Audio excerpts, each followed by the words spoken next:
Tonight, you drift into the brittle winters of the 1700s, where the poor creak through frozen floors, sigh into smoky air, and somehow find peculiar ways to survive the cold. The candlelight flickers in the corner, and you step softly into the narrow room of a poor household in the winter of 1709, the year Europe nearly froze to death. The wooden boards beneath your feet moan like a tired old man who's had enough of holding people up, and your breath fogs in front of you, ghost-like, lingering in the dim air. It smells of damp wool, cabbage boiled one too many times, and a faint sweetness of burnt peat from the hearth. You might imagine this is a cozy scene, but I'll save you the disappointment. You'll probably shiver before the story even gets started. And honestly, you probably won't make it through this day without falling asleep before the stew finishes boiling. Before we wander too far, let me gently invite you, if you're enjoying this sleepy little walk through history, to like this channel, to subscribe so you won't miss the next long ramble into another century, and, if you're awake enough, leave a comment with your location and the time it is for you right now. I like to picture all of us bundled together, scattered across the world, yawning at once. Now let's ease into tonight's journey. You are standing in the middle of what historians call the Little Ice Age. Though to you it feels less like a charming nickname and more like someone left the door to the Arctic wide open. The winter of 1709 was so harsh that rivers froze solid. Birds dropped from the sky mid-flight, and vineyards across France turned to useless sticks. One chronicler in Paris claimed the Seine looked like a cracked mirror stretching endlessly, though historians still debate whether he was exaggerating for dramatic flair or genuinely freezing his quill off. In this house, survival depends less on grand stories and more on tiny, awkward rituals. The family stuffs straw into the gaps of the walls, the same straw they sometimes sleep on, the same straw that will likely house a few mice by morning. The mice, frankly, are warmer than you are and probably smug about it. You glance at the single bed piled with rough wool blankets. Everybody will sleep there tonight, pressed so close together you might forget where you end and your neighbor begins. This practice is called bundling, not because it's adorable, but because it's functional. Keeps the heat in and the loneliness out, though sometimes it also keeps the lice in. A fair trade, perhaps. The fire sputters in the corner. Wood is scarce, so poor families burn anything they can get their hands on. Dry dung, peat, even old shoes, if it catches fire, it counts as fuel. There's a faint humor in knowing that somewhere, in a farmhouse outside Berlin, a family probably once sat warming themselves around the flames of Grandpa's left boot. The smell, you'd imagine, was unforgettable. A child sneezes and someone tucks a rag around their neck. Scarves, mittens, and hats, if they exist at all, are usually hand-me-downs, patched so many times they look like quilts. There is one curious trick, though. People sometimes wore layers of paper under their clothes for insulation. Whole sheets of newspaper tucked beneath shirts. In a way, it's like the world's first wearable blanket statement. Outside, the village lies silent under snow, the streets narrow channels of frost. The blacksmith's forge is shuttered, the church steeple rimed with ice, and the only sound you hear is the crunch of boots on snow. Remember that street you walked past earlier, where the baker sold you bread that was more stone than loaf? It's back, only now the bakery shutters are nailed closed, and the smell of baking has long vanished. The irony is that bread, the most basic staple, is so expensive this winter that families water down their flour to stretch it, making loaves so hard you could probably defend yourself with one. Joke's on you, though, your teeth aren't up to the task. And yet, amid all this, life goes on. People still gather around fires, still laugh quietly, still find ways to stretch a winter night into something survivable. Someone hums a lullaby, half a song about spring that no one fully remembers. Someone else tosses another scrap of peat into the flames. And you, wrapped in borrowed wool, begin to wonder if maybe just maybe you'll drift to sleep after all. You wake, or maybe you never fully slept, and the morning light is less light and more a pale smear across the frosted window. The glass has grown its own delicate forest of ice patterns, curling ferns and crystals that look prettier than anything else in this bleak room. You run your finger along the glass and leave a brief trail of warmth, quickly swallowed again by the cold. Breakfast, if it can be called that, is a thin porridge of oats and water. If you're lucky, a drop of honey. If you're even luckier, it isn't frozen solid before you finish it. Coffee exists in some corners of Europe by now, imported at high cost, but here it's far too precious for the poor. Instead, you drink a bitter herbal infusion that promises warmth but delivers mostly disappointment. Consider it the 1700s version of decaf. Still, the day begins as days always stubbornly do. The streets outside are filled with muffled sound, clogs crunching through snow, horses snorting frost into the air, dogs curled up in doorways. The sky looks heavy, as if it might snow again, and you sigh because of course it might. One major fact worth noting. In this period, poorer people often relied on community ovens to bake their bread. Individual households couldn't spare the wood, so they carried their dough to a shared oven, timed by the tolling of bells. Today, however, the oven stands cold because even the village has run out of fuel. There is, however, a curious trick villagers use against the cold. Hot bricks. Yes, literal bricks, heated in the hearth and wrapped in cloth, then carried to bed to radiate warmth through the night. Imagine tucking a brick under your blanket and whispering good night to it as if it were a friend. Slightly less cuddly than a cat, but also less likely to scratch your face at 3 a.m. The strange cultural tidbit you learned today is that some people in Northern Europe slept with livestock in the same room. Chickens in the corner, goats by the wall, maybe even a cow if space allowed. It sounds absurd until you realize the animals doubled as heaters.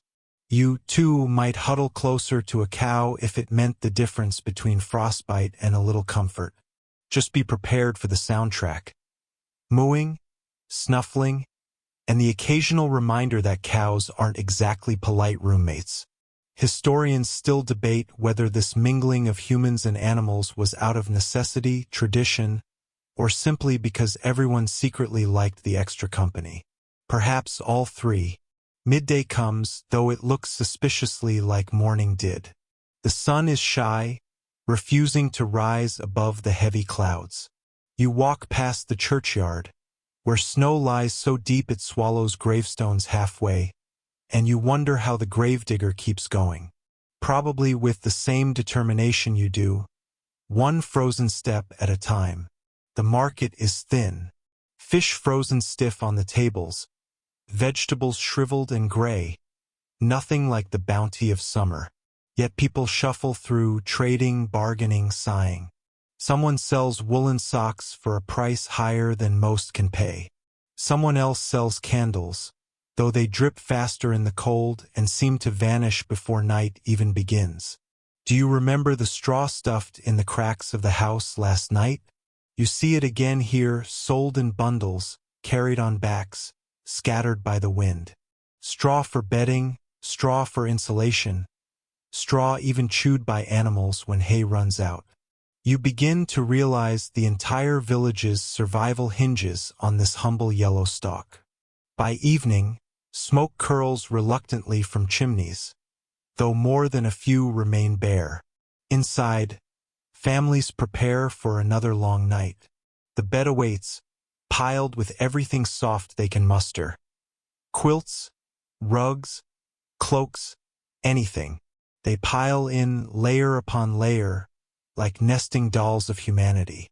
Someone tells a story, half serious, half silly, about a farmer who once slept so deeply through a blizzard that his beard froze to the pillow.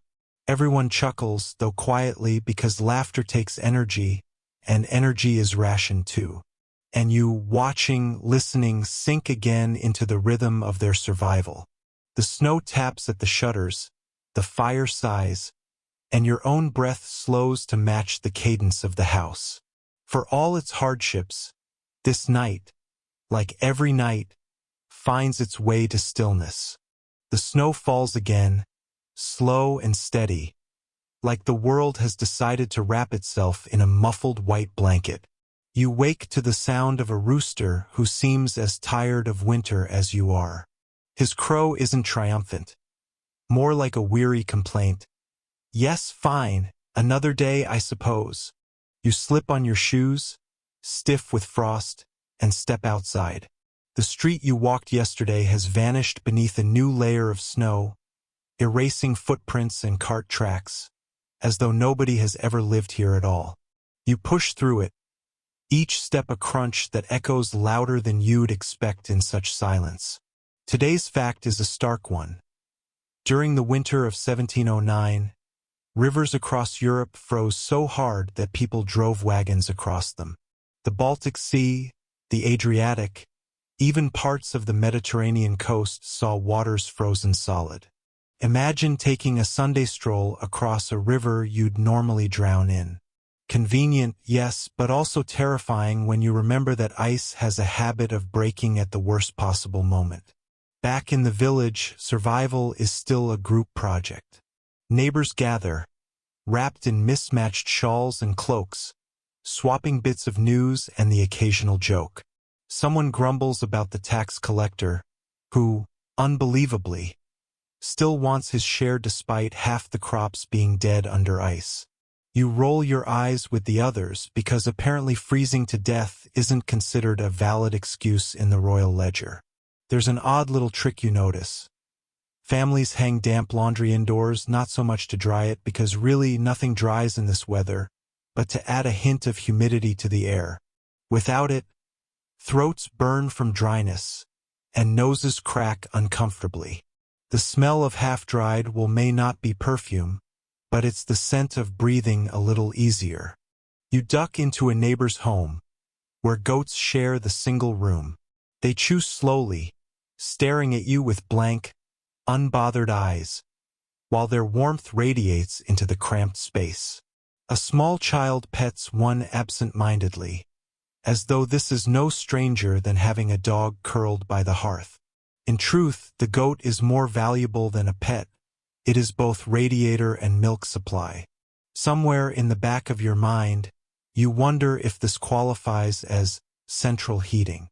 Historians still debate whether livestock indoors was more practical than hygienic, or whether it simply blurred the line between survival and absurdity. You suspect the villagers didn't have time for debates. They just wanted to keep their toes. By midday, you're trudging toward the forest edge with a small group. The trees stand like skeletons, bare and waiting. Wood gathering is dangerous now because everyone wants the same branches. You pick through fallen limbs, stripping bark for kindling, while someone whispers about wolves in the distance. The wolves are probably whispering about you, too. As evening draws near, you shuffle home with the others, dragging your prize of damp twigs. The hearth sparks briefly, then smolders, filling the room with more smoke than flame. Everyone huddles close anyway, coughing, eyes watering, yet grateful for the faintest flicker of heat. Before sleep, someone sings, a lullaby so slow and low you almost mistake it for the creak of the rafters. The lyrics blur into one another, promising spring, though no one entirely believes it will ever arrive. Still, hope is its own blanket. You curl again into the shared bed, the brick reheated, the goat shifting in the corner, and your last thought is that, somehow, even in this bitter season, humanity insists on continuing. It's stubborn, it's ridiculous, and it's oddly comforting. The dawn comes gray, like the world has forgotten how to be colorful. The frost on the window is thicker than yesterday, and you scrape a small circle just to peek outside. The village looks like a frozen painting, silent, unmoving, except for the faint column of smoke rising from a chimney 2 doors down. You dress in layers again. Shirt, vest, wool if you're lucky, paper tucked under for extra insulation. Yes, actual paper, discarded pamphlets from the church, maybe a political broadside no one can read anymore. Who knew literacy could double as warmth?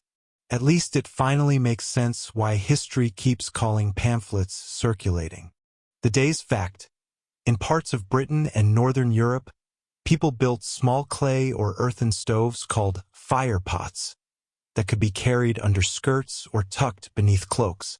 Imagine strolling the icy street with your own personal portable heater, the 1700s equivalent of an electric blanket, only slightly more likely to set you on fire. A curious tidbit for today: some households swore by sleeping with onions under the bed. Supposedly, the onion absorbed the chill, or maybe the sickness, or maybe just the smell of desperation.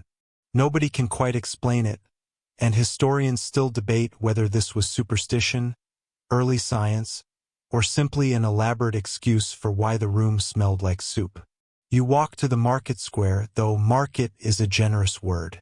A few stalls lean under snow, merchants stamping their feet, selling what little they have. Salted fish, a handful of wrinkled apples, scraps of cloth. One man sells candles with wicks made of rushes dipped in animal fat. A smoky, smelly flame, but cheaper than wax. You buy one, half regretting it already. The baker is back, though his loaves are smaller, darker, more bitter than last month. He stretches his flour with ground acorns, chestnuts, even powdered bark. It tastes like hunger itself, and yet people line up anyway. Bread, no matter how dreadful, is still bread. You pass the church, where the bell tolls for midday prayers. The sound carries across the frozen roofs, steady and solemn. Inside, villagers shuffle on stiff legs, muttering prayers not so much for salvation as for survival. The priest preaches about endurance, though his own nose is red from the cold, and his breath fogs in front of him like anyone else's. Faith may be warm in spirit, but it doesn't melt frost off the pews. By late afternoon, the sky threatens snow again. You retreat to the house, where preparations for night begin early. The fire pot glows faintly under a cloak, the heated brick waits by the bed, and straw is rearranged to block another draft. You watch the family settle in, laughter bubbling quietly as someone teases another about their snoring. The humor is small, almost brittle, but it's there. And then, as the candles gutter low, you remember yesterday's goat in the corner, chewing in the half-dark. Tonight, it seems closer, warmer, as though even animals know the importance of shared breath in the cold. Outside, the snow falls thick again, but you're already drifting, wrapped in the rhythm of human stubbornness, lulled by the crackle of damp wood and the steady rise and fall of sleeping bodies pressed close. The morning begins with silence so complete it feels like the world is holding its breath. You stir beneath the heap of blankets, straw crackling faintly beneath the mattress, and hear only the soft whistle of wind pressing against the shutters. For a moment, you wonder if the snow has buried the house entirely. Then, faintly, a rooster croaks somewhere in the village, sounding as if even he would prefer to stay in bed. You rise, stiff and half-frozen, and shuffle toward the hearth. The fire has died down to a single orange coal. You nudge it, coax it, beg it like a stubborn old mule to wake up again. Finally, with a puff of breath and a handful of twigs, it surrenders a faint flame. Your prize? Enough warmth to keep your fingers moving for the next hour. Here's today's hard fact. During the brutal winter of 1709, countless olive trees in Italy died, some never regrowing.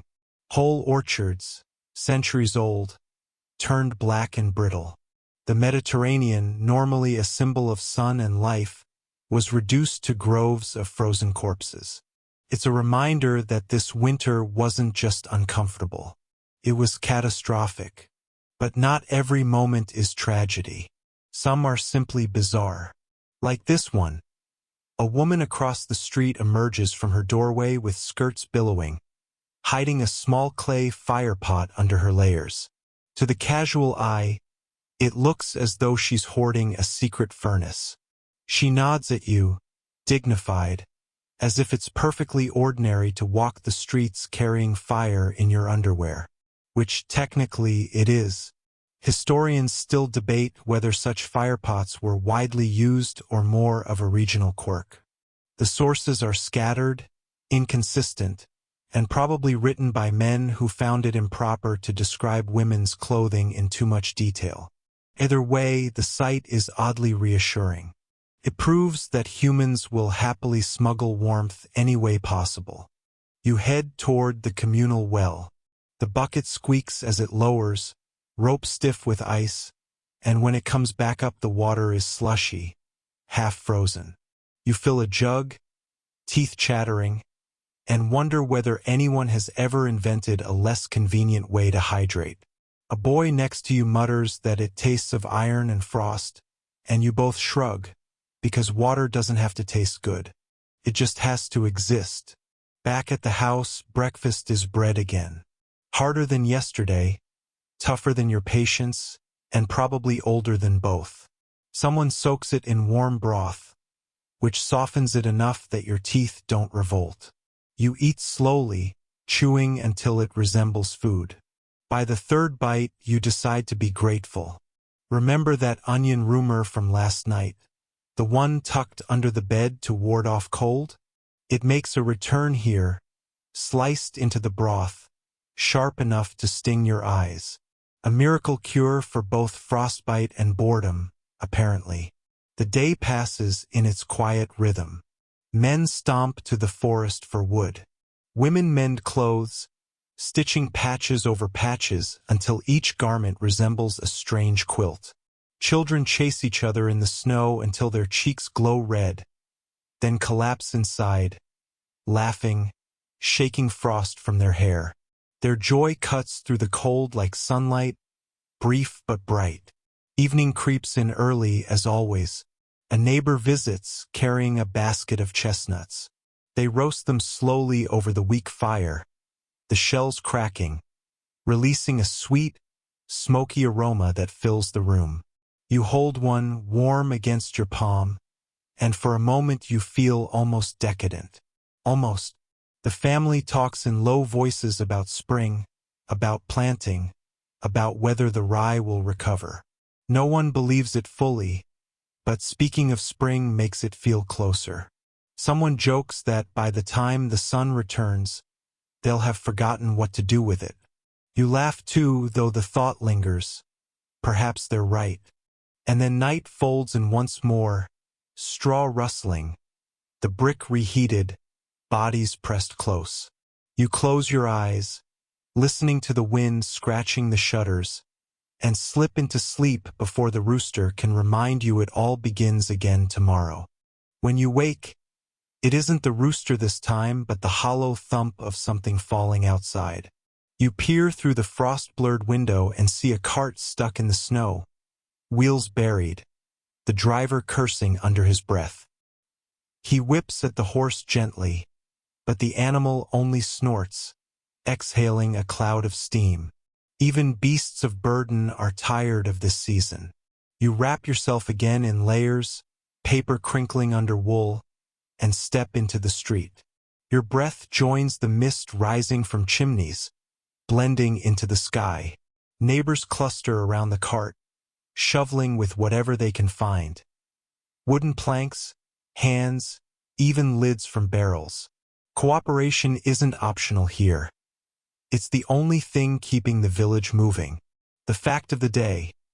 In France, during this same winter, wine barrels froze solid. Taverns chipped away at them like ice blocks, serving frozen chunks of wine in cups. A chilling irony, really. You imagine someone lifting a mug, muttering, "Cheers," and gnawing it like a popsicle. And here's your odd cultural tidbit. Some households placed pig bladders filled with hot water in their beds as makeshift warmers. Practical, if slightly awkward. Nothing says good night quite like curling up beside a lukewarm organ. Scholars still debate whether this was widespread or just an eccentric regional habit, but either way, it makes your heated brick seem rather glamorous by comparison. By midday, you walk again through the market. The same tired stalls, the same worn-out faces. But today, there's a bit of theater. A man is selling a concoction he swears will keep frostbite away. Some mix of herbs, vinegar, and bravado. He rubs it on his own hands, smiling too wide, daring anyone to try. People chuckle, some shake their heads, one or two buy it anyway. Hope, it turns out, is a strong currency. You linger by the candle seller. His rush lights burn smoky and dim, yet the sight of them glowing in rows feels almost magical. He notices you staring and shrugs. They won't last the night, he says, but neither will the dark. A poet hiding in a tradesman, perhaps. Back at the house, repairs continue. A woman darns a sock so many times it's more whole than cloth, but she hums while she works. The sound blends with the crackle of the fire, the bleat of the goat in the corner, and the rhythm of a child scratching letters into a slate board. Life, stubborn as ever, refuses to freeze. Evening falls, the sky deep violet, snowflakes tumbling like feathers. Supper is thin soup, flavored with a bone that's been boiled so many times it should have retired by now. Yet in the flickering candlelight, with laughter echoing softly, it tastes almost rich. Someone tells a story of the great frost years ago, when a man supposedly walked from England to France across the frozen channel. Historians still debate whether that tale is true or just one of those exaggerated legends. Either way, the image of someone casually strolling across the sea makes everyone chuckle. You can almost hear the sarcastic voice, just popping over for a baguette. And then, with firepots tucked beneath cloaks, bricks warming the bed, and the goats settling like a snoring furnace, the household slips once more into the slow rhythm of winter sleep. You close your eyes, knowing tomorrow will look much the same. But somehow, in the sameness, there's comfort. The day begins gray and hesitant, as if the sun is considering whether it even wants to show up. You rise, blankets rustling, straw squeaking beneath your body. The heated brick at your feet still radiates faint warmth, a small, stubborn comfort in the frozen room. Outside, the wind whistles through the village, tugging at doors and lifting dustings of snow like invisible children playing a cruel game. You shiver and think, humans have a remarkable tolerance for absurd cold. And also a remarkable tolerance for despair, though both are tested today. A stark fact for you.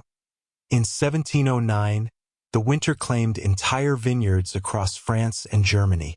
Grapes froze on the vine, leaving farmers to contemplate whether their livelihoods were cursed or simply cruelly inconvenient. You glance at the thin porridge waiting on the table and realize perspective is everything. Some peculiar survival habits appear as you walk the streets. You notice small braziers balanced on windowsills, smoldering with coal dust or dung. People reach through frostbitten fingers to poke the coals and warm their hands. The sight is almost comical if you ignore the smell. Somewhere in the corner, a cat perches atop a wall, judging all of humanity with silent disdain. Historians still debate whether these braziers were standard practice or a desperate improvisation unique to each village. Either way, their ubiquity today suggests ingenuity thrives in the cold. You tuck your paper-insulated layers closer, grateful for innovation and slightly worried about the cat. Children dash across snow-dusted lanes, bundled in cloth and patched coats. Their cheeks glow, red against the muted backdrop, and they laugh, breath forming tiny clouds. You notice that some families carry metal pots full of hot water to school. makeshift heating pads to keep little hands from freezing while lessons drag on. It's inventive, if somewhat absurd, the 1700s version of a portable radiator. Inside the house, chores await. Someone scrapes frost from windows, someone boils another batch of broth, and someone hums, because humans hum even in misery. You watch as a small child tucks scraps of newspaper beneath his blanket. You remember your own layers of paper and smile quietly, noting that paper may not save you from frostbite, but it saves you from feeling completely powerless. A curious cultural detail emerges. Some households in Northern Europe would keep ceramic birds over the fire to make gentle chirping sounds, believing it would comfort both children and adults during long, silent nights. You wonder if the birds chirped more from heat than belief, but the effect is charming, faint, and oddly hypnotic. By afternoon, you are trudging toward the forest for firewood. Branches snap beneath boots. Wind bites at your face, though you mostly ignore it.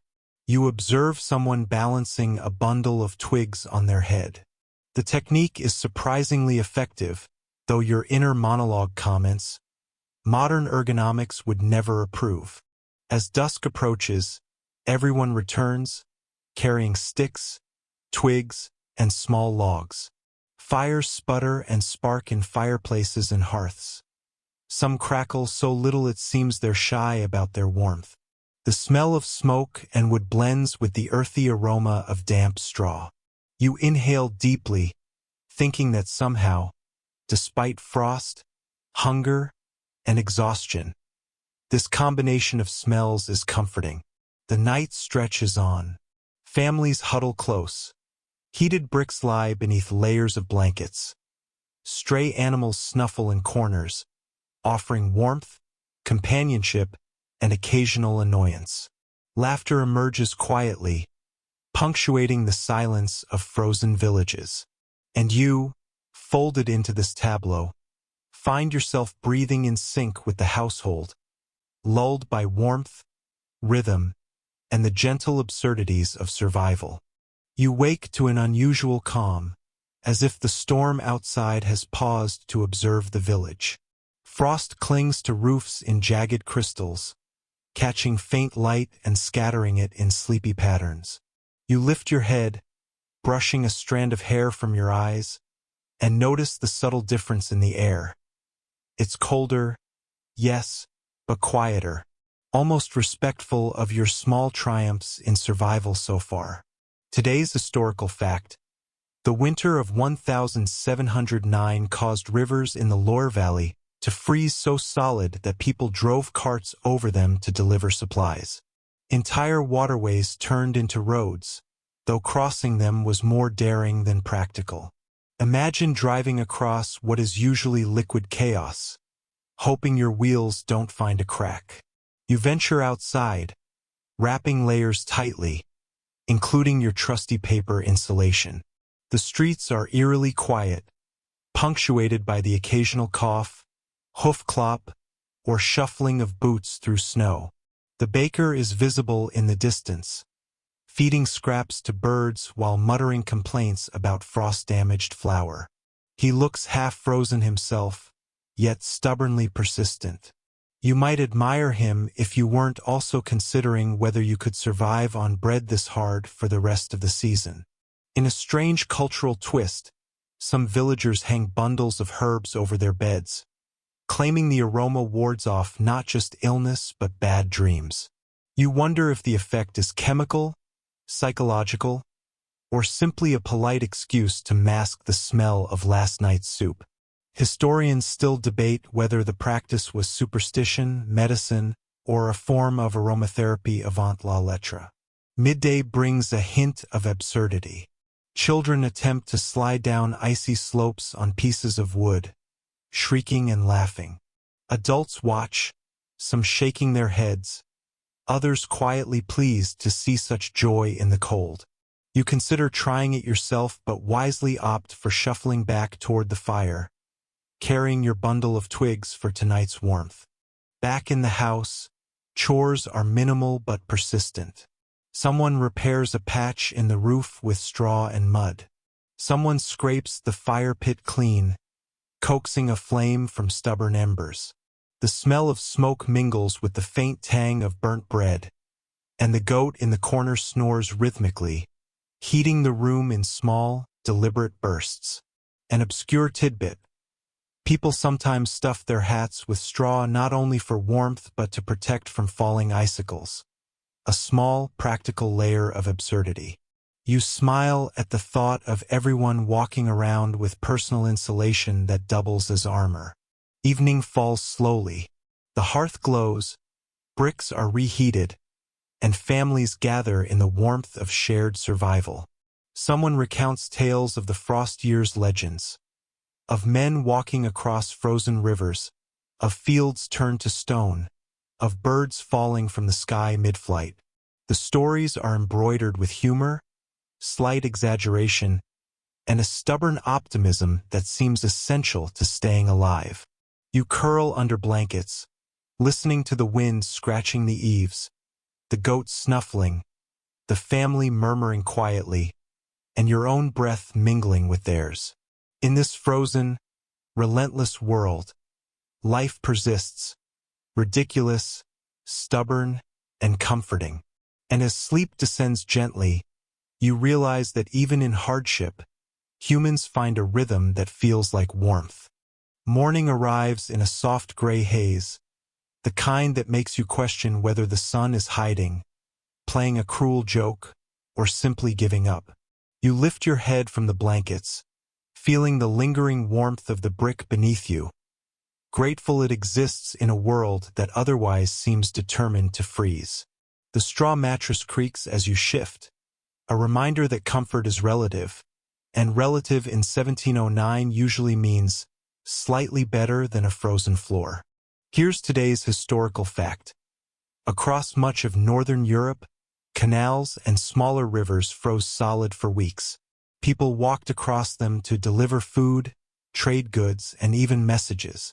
You imagine carefully balancing your weight, trying not to fall through ice that could swallow you without ceremony. Its efficiency with a hint of terror. You wrap in layers and step outside, crunching snow underfoot. The streets are narrow channels of white, chimney smoke curling lazily into the air. The baker's shop is barely recognizable, windows frosted, loaves dwarfed by ice. Remember the street from Section 1? It's still here, the same crooked houses, the same whispers of warmth escaping from tiny windows, though now it seems quieter, the echoes of yesterday's laughter swallowed by snow. People huddle near small braziers, poking at glowing coals. A woman carries a clay pot filled with hot water tucked under her skirts. You glance at her with an ironic smile. Nothing says fashion like portable heat. Children slide across icy patches, shrieking, and adults watch with half amusement, half concern. Survival here is both a comedy and a tragedy, often simultaneously. A strange cultural detail appears. In some villages, people believed that hanging dried fish in the room would keep away frost spirits. The logic is lost to time. Do spirits fear the smell, or were the fish simply extra nutrition? Scholars still debate whether this was superstition, practicality, or both. Either way, it gives the kitchen an unforgettable aroma. You trek toward the communal oven. A small queue of villagers waits patiently, their breath forming clouds, hands tucked into scarves. Bread is scarce, dough stretched thinner than ever. Someone jokes about making a sandwich for next winter, because clearly the present loaf is destined for heroic endurance. You laugh softly, not because it's funny, but because it's one of the few small freedoms left in a frost-bound world. At home, chores continue. Someone patches holes in clothing, another scrapes the hearth clean, and a child attempts to read from a slate board. The goat snores, the fire sputters, and outside, the snowflakes tumble like feathers caught in a slow-motion dance. Life persists in its absurd, stubborn, and comforting ways. Evening comes, dragging its gray blanket across the village. Families gather around the fire, bricks warmed, straw piled, and laughter murmuring through the room. Someone recounts the tale of the frozen vineyard, embellishing details for dramatic effect. Historians still debate whether the grapes truly froze so thoroughly, or whether the chronicler had a flair for tragedy. Regardless, the story warms the heart as effectively as the fire. You curl under blankets, listening to the creaks, snuffles, and muffled laughter.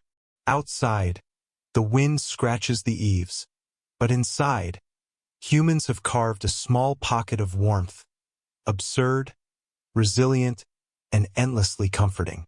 You wake to a day so cold the world seems to have paused. Frost glazes every surface in delicate patterns that glimmer faintly, like nature's own embroidery. Your breath rises in small clouds, joining the mist of chimney smoke and soft sighs from neighbors stirring in their own frozen homes. Historical fact for today. In Italy, the winter of 1709 killed an estimated 60% of olive trees in some regions. Groves that had thrived for generations were reduced to brittle, lifeless sticks. You think about the irony. A season that transforms thriving life into sculpture, almost poetic in its cruelty. You bundle again in layers, paper tucked beneath wool, and venture outside. The streets are quiet, save for the occasional crunch of boots in snow and the distant cawing of a crow. You pass the baker, who's carefully scraping frost from his loaves, and remember how yesterday you thought bread couldn't get any harder. Humble heroism abounds in unexpected forms. In one of the more peculiar survival practices, families would hang iron kettles filled with hot coals under beds to keep the occupants warm through the night. The smell was unpleasant, the risk high, but the warmth undeniable. Historians still debate whether this was an innovation or an act of sheer desperation, but either way, it's a testament to human ingenuity under duress. At the market, a man sells candles made from rushes and animal fat. The smoke is thick, the flame wavering, yet people buy them anyway. Another sells dried herbs, claiming they will ward off frost-related illnesses. You watch as a child sniffs the bouquet and sneezes dramatically. Humor survives where comfort is scarce. You remember the clay birds from Section 7, chirping faintly over hearths to soothe children. Today, a small variation appears. A tin whistle inserted into the pot emits a soft tone, almost musical, accompanying the crackle of embers. It's absurd, charming, and faintly hypnotic, a small rebellion against the monotony of frost and scarcity. By late afternoon, families gather indoors. The goat shifts in the corner, warm and steady, while someone hums quietly. Someone else slices onions for soup, and another tends to patches on clothing that have accumulated over months. Laughter is low, gentle, almost conspiratorial, as the household savors the little rituals that keep them alive. Evening stretches its long shadows across the room. Fire bricks are reheated, straw arranged, and the smell of roasted chestnuts mingles with the smoke. Someone recounts another tale of the frozen rivers, emphasizing the absurdity of walking across solid water. You imagine the narrator smirking, "Yes, fine, casual stroll across the sea. Why not?" You curl into blankets, bricks at your feet, goats snuffling softly. The wind scratches at the eaves outside, yet inside, there's warmth, laughter, and a rhythm to life that refuses to be extinguished. As sleep descends, you feel a gentle satisfaction. Humanity persists, ridiculous, stubborn, and comforting. You wake to a world dipped in silver frost, the morning light filtering through ice-patterned windows in a quiet haze. Your breath hangs heavy in front of your face, each exhale a small cloud that quickly dissolves. The straw beneath you creaks with familiarity, a subtle reminder that comfort is relative, but at least consistent. You push yourself upright and cradle the still warm brick at your feet, considering it a tiny victory over the persistent cold. Today's historical fact: in the winter of 1709, temperatures in Paris reportedly dropped to -24 degrees Celsius, -11 degrees Fahrenheit, one of the coldest European winters in recorded history. Water in wells froze, livestock perished, and entire communities struggled just to survive. You shiver and think, a modern heater might feel like sorcery right about now. Bundled in layers, you step outside into the narrow lanes. Frosted rooftops gleam faintly, and smoke from chimneys twines like lazy serpents into the cold sky. People shuffle along, dragging sleds of firewood or balancing bundles of sticks. You notice a woman carefully carrying a small pot of hot coals tucked into her skirts, an improvised personal heater, as if she's smuggling a fire under her clothing. You snicker quietly because it looks absurd, but you do exactly the same. A curious tidbit emerges. In some German villages, people would sleep with small clay dolls placed near their feet, believed to absorb the cold. No one is quite sure whether this was superstition, early psychology, or merely decorative insulation. Historians still debate the effectiveness, but the dolls sit patiently, warming no one yet providing a small sense of control in a world where frost dominates. The market is sparse. Loaves of bread are hard, brittle, and shockingly small. Some sellers try to stretch their flour by mixing in acorn powder, chestnut, or even powdered bark. You watch a child cautiously nibble at a piece, eyes wide, then grin as if discovering a new culinary adventure. Life is as inventive as it is harsh. Inside homes, the rhythm of chores continues. Laundry is hung near hearths, thawing slowly and imparting a musty warmth. Families patch clothing obsessively, stitch over stitch, creating garments that resemble patchwork quilts. Someone hums softly while sewing, a lullaby to accompany the ceaseless struggle of surviving frost and hunger. By afternoon, the village gathers at the communal oven. You remember the oven from Section 2, shared, vital, and terrifyingly exposed to the elements. People line up, shuffling in snow, their breath forming little clouds, faces red from cold and exertion. The baker pulls small loaves, each carefully rationed. A man nearby mutters, "one bite at a time," and you realize that the mantra of endurance is surprisingly literal. Evening falls slowly. Fire pots are nestled under blankets, bricks are reheated, and the goat shifts in the corner, almost conspiratorial in its warmth. Stories of frost-bound rivers and frozen vineyards are retold, embroidered with humor, exaggeration, and quiet resilience. You curl into the bed, straw rustling softly, and drift towards sleep, lulled by warmth, absurdity, and the shared rhythm of survival.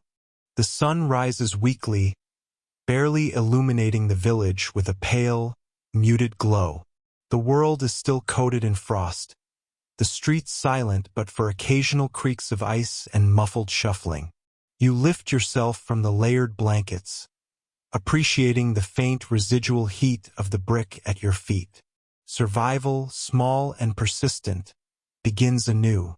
Historical fact: the extreme cold of 1709 extended beyond France, reaching as far as Eastern Europe, causing famine, disease, and mass mortality among the poor. Crops failed, livestock dwindled, and rivers froze solid. Even wealthy households struggled, but for the poor, each day was an extraordinary exercise in resilience. You step outside, wrapping layers carefully. Snow crunches beneath your boots, your breath mingles with the mist of chimneys, and a distant dog barks, perhaps in joy, perhaps in protest of the cold. Across the street, A small child throws a snowball, narrowly missing a goat tied outside. Even in hardship, play persists, stubbornly persistent as frost itself. A curious cultural practice comes into view. Some households would stuff straw into boots overnight to serve as insulation. You chuckle quietly at the absurdity, imagining slippers that resemble tiny haystacks. Scholars still debate whether this was widespread or simply a clever anecdote passed from one family to another. Either way, it works. The communal oven is busy again. Villagers huddle near, their cheeks red, hands frozen, teeth gritting against the cold. Bread emerges, small, dense, sometimes barely edible, but warmth, aroma, and ritual make it sustenance in more than one sense. Someone jokes that eating it is like chewing on a frozen log, and you laugh softly, grateful for humor that requires no heat. Back at the home, chores continue. Someone scrapes frost from windows. Another tends to a pot of broth simmering slowly. The goat shifts, the fire crackles faintly, and children hum half-forgotten tunes. Outside, snow falls in a gentle rhythm, soft and steady, blanketing the world in muted white.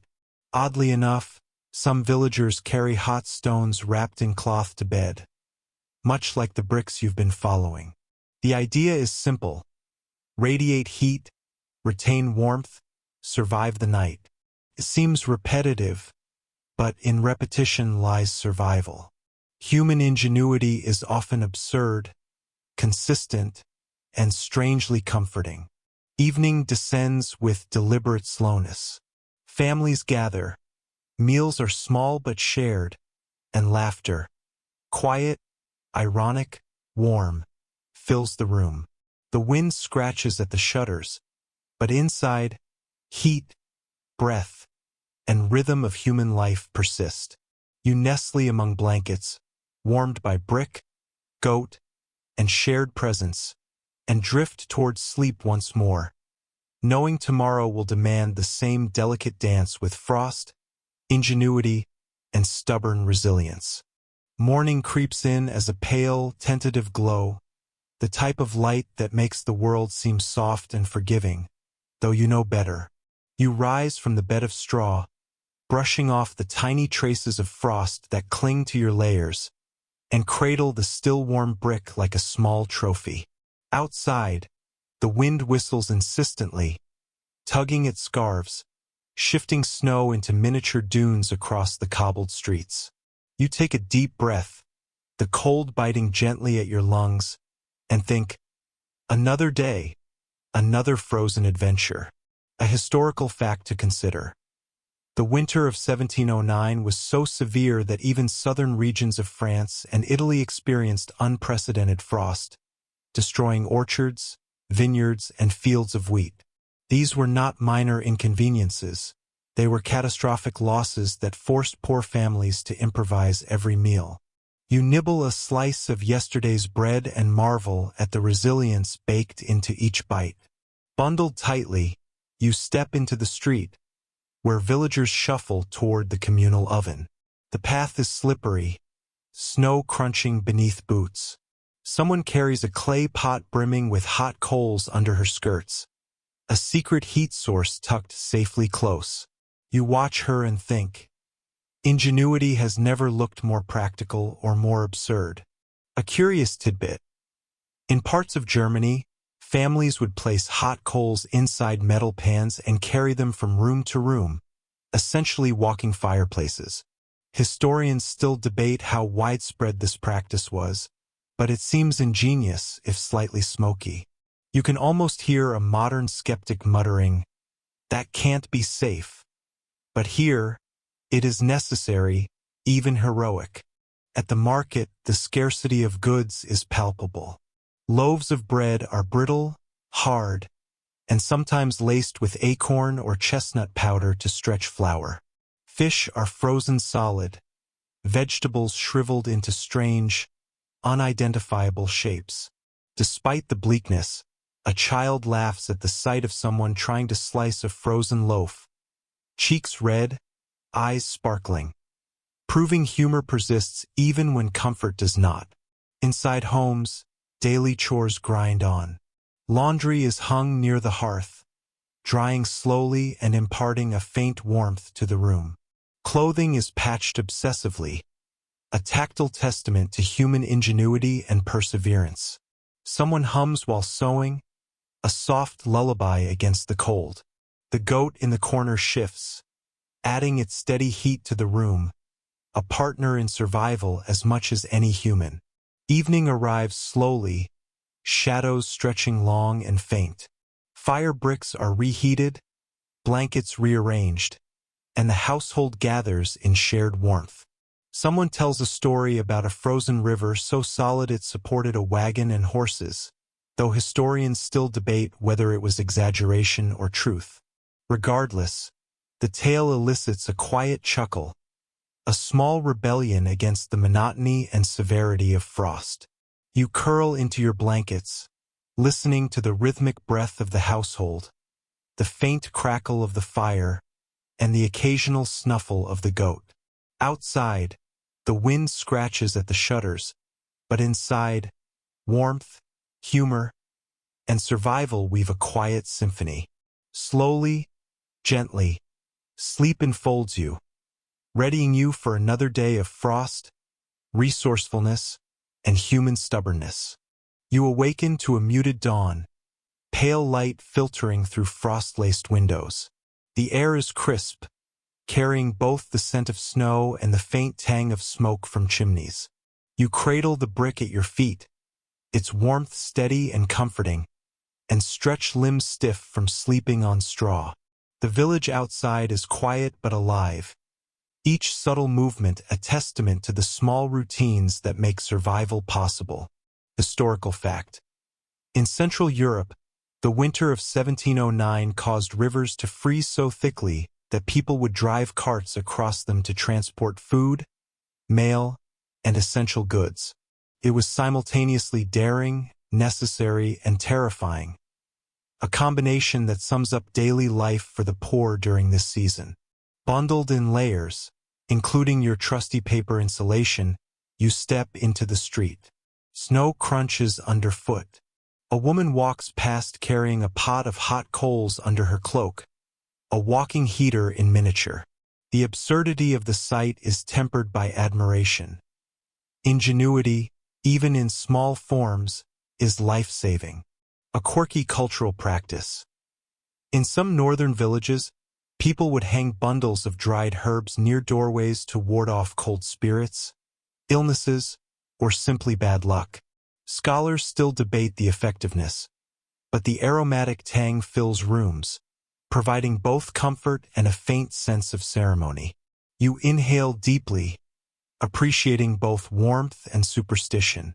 At the market, you observe villagers negotiating over frozen vegetables, brittle loaves, and chunks of salted fish. One man boasts of a mix he claims prevents frostbite. A skeptical child tastes it anyway, grimacing but resilient. Humor and survival mingle here, often inseparably. Back at home, chores continue in their quiet rhythm. Laundry dries slowly by the hearth, clothing is patched, and soup simmers on the stove, nourishing body and spirit in equal measure. The goat, faithful and patient, contributes its warmth, curling near feet and hearth alike. Evening settles gently over the village. Fire bricks are returned to beds, blankets piled higher, and the family gathers in shared warmth. Someone recounts a story of frozen rivers and impossible walks, and even if the truth is questionable, the tale is comforting. You curl into blankets, listening to the rustle of straw, the crackle of fire, and the steady rhythm of survival. The wind scratches outside, relentless but distant. Inside, warmth, humor, and resilience dominate. Sleep arrives softly, a gentle lullaby, and you sink into it, carried by the rhythm of human stubbornness and the slow, unbroken flow of winter life. Morning stretches in muted tones, the light filtered through frost-laced windows that glimmer like delicate lace. You wake, tangled in blankets, the brick beneath your feet still radiating warmth. Outside, the wind whispers along narrow streets, teasing loose snow into tiny swirls that dance in the dim light. You rise, stiff but steady, wrapped in layers, paper tucked beneath wool, and step into the frosted village, your breath mingling with the faint smoke curling from chimneys. Historical fact. In Paris, the winter of 1709 froze the Seine River so solidly that carts and wagons were driven across its surface. It was practical, terrifying, and completely absurd at the same time, much like most of life for the poor during this season. As you shuffle along the streets, you notice neighbors carefully balancing clay pots of hot coals under skirts or shawls. A miniature, mobile hearth. The absurdity of it makes you grin, but practicality wins over style. Every visible innovation is a testament to necessity. Straw stuffed in cracks, layered clothing, heated bricks, and hot stones tucked into beds. A curious tidbit surfaces. In some regions, people slept with small clay figures or dolls near their feet, believing they absorbed cold or misfortune. Historians still debate whether this practice was superstition, early psychology, or simply a convenient excuse for keeping warm. You think it's charming either way. The market is sparse. Loaves are small and dense, sometimes mixed with acorns, chestnuts, or bark. Vegetables are shriveled. Fish are frozen. Despite scarcity, villagers line up patiently, shuffling through snow, offering jokes and quiet camaraderie to pass the time. Children throw snowballs, shrieking joyfully, a temporary rebellion against frost and hunger alike. Inside homes, daily chores unfold in a slow, rhythmic dance. Laundry dries near the fire, patched clothing accumulates in neat stacks, and broth simmers gently, filling the room with faint warmth. The goat snoozes in the corner, a silent partner in this intricate dance of survival. Evening draws its muted curtain across the village. Bricks are reheated and tucked into beds. Firepots glow faintly in hidden corners. Families gather in shared warmth, recounting tales of frozen rivers, lost vineyards, and improbable feats. Humor and exaggeration soften the harshness of reality, weaving comfort into everyday life. You curl beneath layers, straw crackling softly beneath you. Outside, the wind scratches the eaves.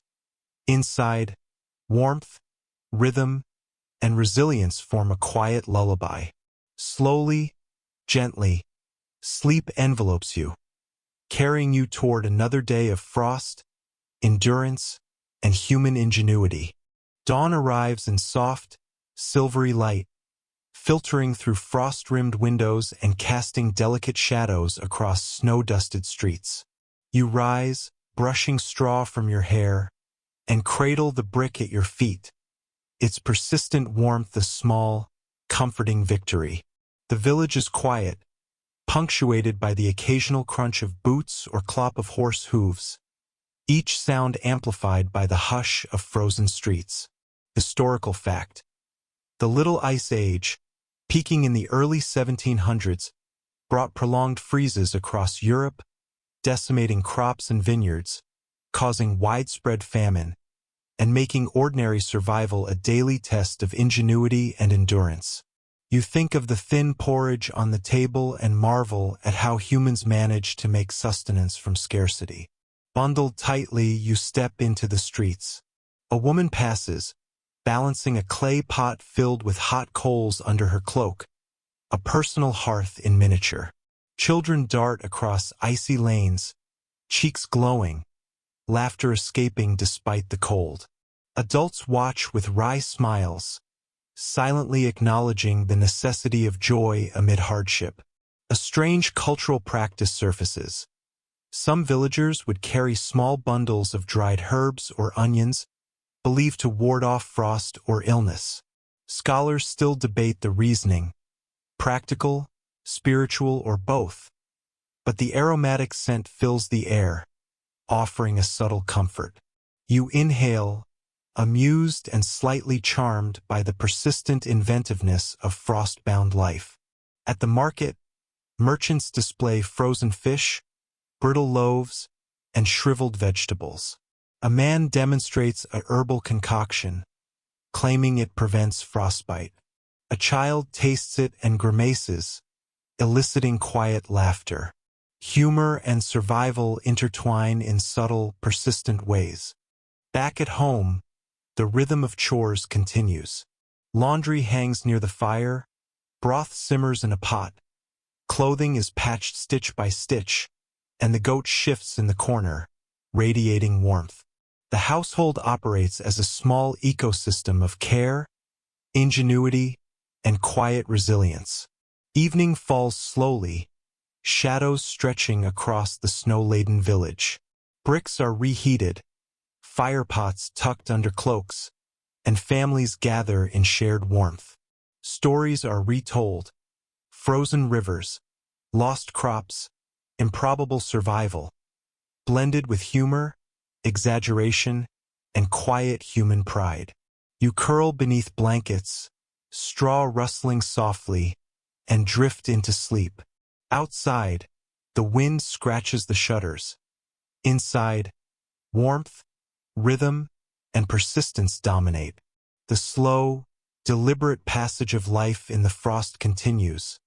Absurd, comforting, and profoundly human. Morning arrives muted and gentle, the sun a pale disk struggling to pierce the gray sky. You stir beneath your blankets, straw crackling beneath your weight, and cradle the brick at your feet. Its warmth is a small, tangible victory over the relentless cold outside. The streets are quiet, the world muted under fresh frost, save for the occasional crunch of boots or the distant whinny of a horse. You take a deep breath, the cold filling your lungs, and think, yet another day of absurd, frozen endurance awaits. Historical fact.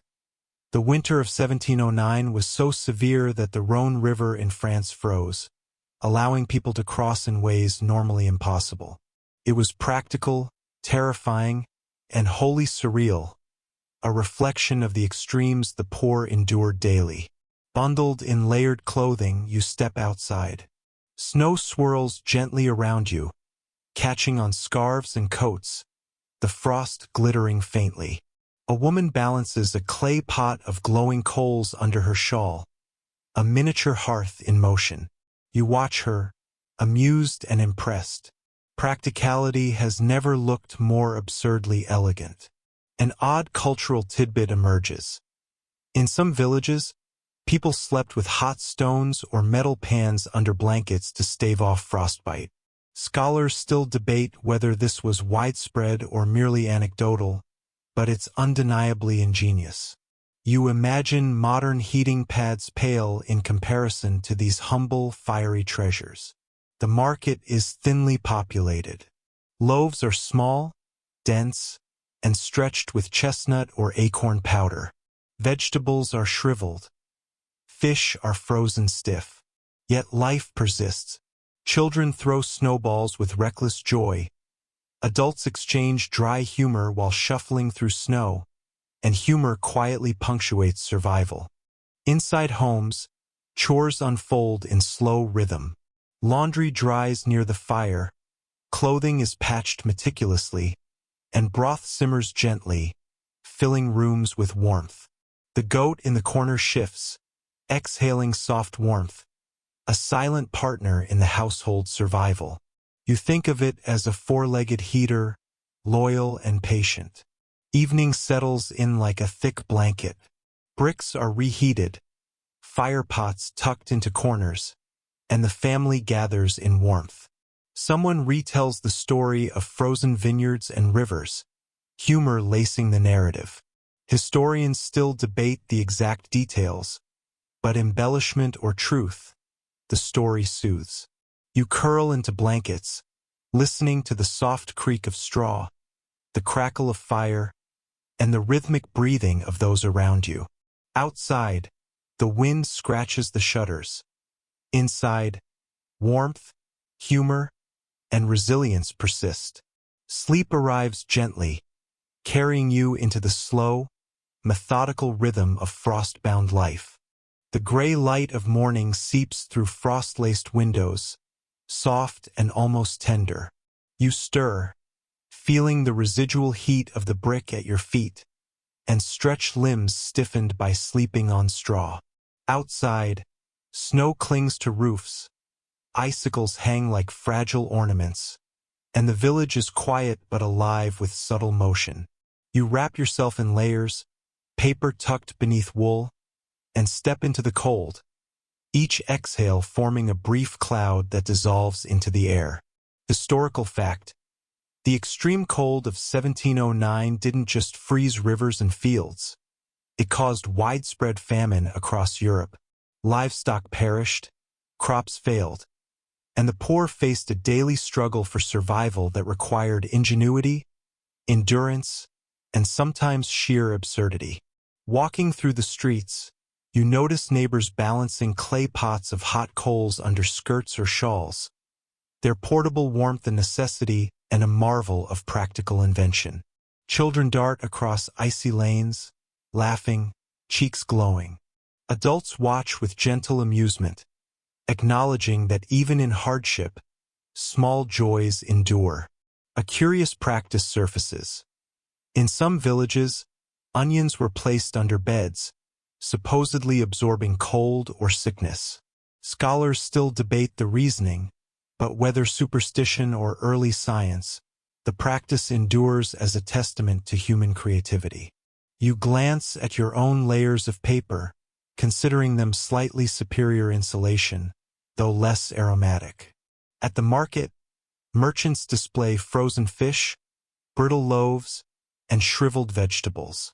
One man demonstrates a concoction he claims prevents frostbite. A child tastes it and grimaces, eliciting quiet laughter. Humor threads through survival, subtle and persistent. Back at home, chores continue with deliberate rhythm. Laundry dries by the fire, clothing is patched stitch by stitch, and broth simmers in the hearth.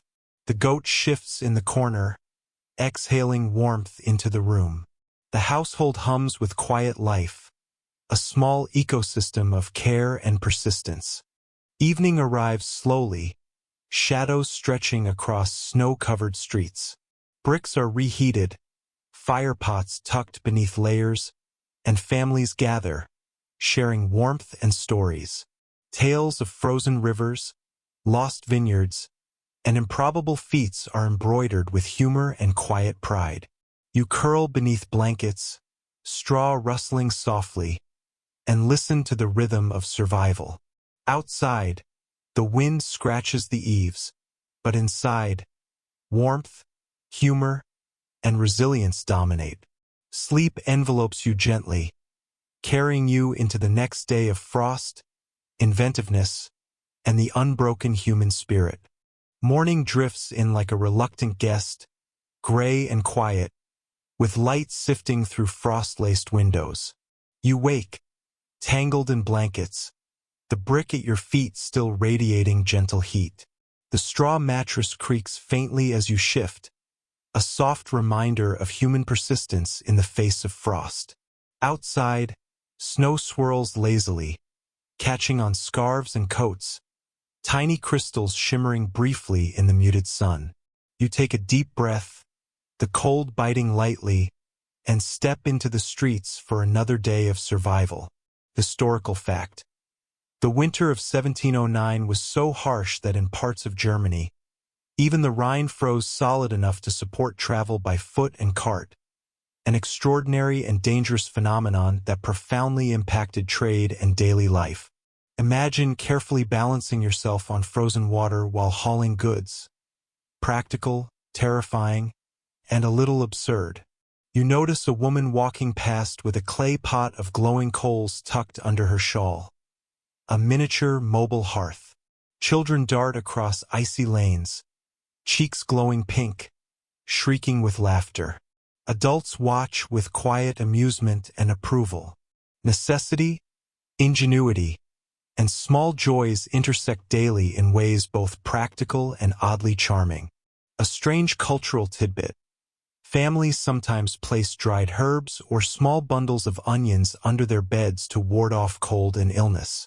Scholars still debate whether the practice had any real effect or was simply comforting superstition, but the aromatic scent and ritualistic practice clearly brought psychological warmth.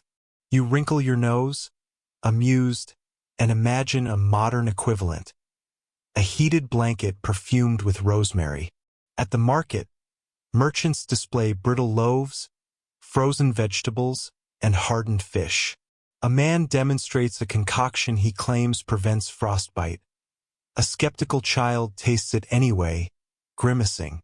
Humor threads subtly through survival, reminding everyone that even in hardship, life retains moments of absurd delight. Back home, chores continue in a slow, measured rhythm. Laundry hangs near the fire, patched clothing accumulates, and broth simmers gently. The goat shifts in the corner, radiating warmth, a small companion in the household's daily endurance. Someone hums softly, a lullaby of rhythm and survival, and you follow the cadence, feeling the familiar, comforting pattern of domestic life. Evening stretches its long shadows across the snow-laden village. Bricks are reheated, fire pots tucked into corners, and families gather for warmth. Stories of frozen rivers and lost vineyards are retold, embroidered with humor and quiet pride. Outside, the wind scratches at the shutters, but inside, warmth, human ingenuity, and the rhythm of life persist. You curl beneath blankets, listening to the gentle sounds of the household, and drift into sleep, carried by persistence, absurdity, and resilience. The dawn of this day arrives with a pale, diffused light, gently illuminating frost-covered streets and rooftops. You stir beneath blankets, straw crackling beneath you, and cradle the still warm brick at your feet. Outside, the wind whispers through the village, tugging at scarves, shifting snow into miniature drifts, and creating patterns on the cobblestones that seem like nature's quiet art. You breathe deeply, savoring the faint warmth of the hearth and the rhythm of life persisting despite relentless frost. Historical fact: throughout the winter of 1709, rivers, canals, and wells froze across Europe, severely disrupting transportation, food supply, and trade. Communities were forced to adapt in inventive ways. Frozen rivers became impromptu roads, and households devised countless methods to stay warm. Survival demanded creativity, endurance, and an occasional willingness to embrace the absurd. You wrap in layers and step into the streets. A woman passes with a small pot of coals under her cloak. Children slide across icy lanes laughing, and adults shuffle with small bundles of wood. Each sight reinforces the rhythm of frost-bound life. Inventive, relentless, and quietly humorous. An obscure cultural tidbit: some households used straw-filled hats or slippers to trap heat, an early form of wearable insulation. Scholars still debate whether this was widespread or more of a charming anecdote, but practicality and absurdity often went hand in hand. You imagine these tiny straw hats walking down the street, a patchwork army of warmth. At the market, loaves are small, dense, and sometimes extended with acorn or chestnut flour. Vegetables are shriveled. Fish are frozen stiff. Humor persists. Children taste strange concoctions. Adults exchange dry jokes, and everyone endures together. The absurdity of scarcity blends seamlessly with the small joys of communal life.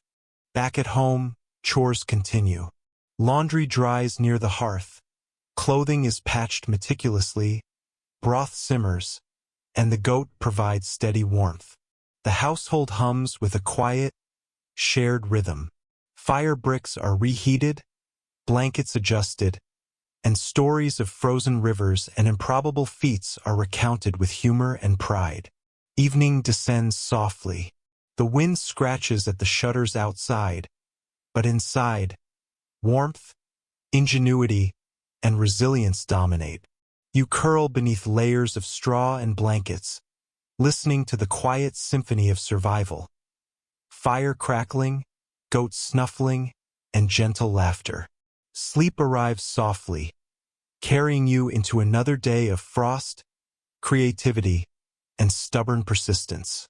The morning light filters weakly through frost-covered windows, casting a soft, silvery haze over the village streets. You stir beneath layers of blankets, the brick at your feet radiating a persistent warmth that is almost miraculous. Outside, snow swirls in delicate spirals, catching on scarves and cloaks, and the distant clatter of frozen shutters marks the slow awakening of the village. You take a deep breath, the cold biting briefly before retreating in deference to your layers and ingenuity. Historical fact. The winter of 1709 was so severe that in many European villages, livestock froze to death, and entire harvests were lost, forcing families to subsist on what little they could salvage. Survival required constant adaptation, creativity, and the ability to endure discomfort without complaint.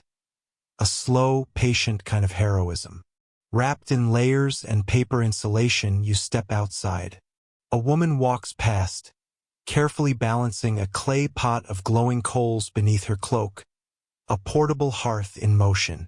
Children dart across icy lanes, their laughter cutting through the silence, cheeks red and eyes bright.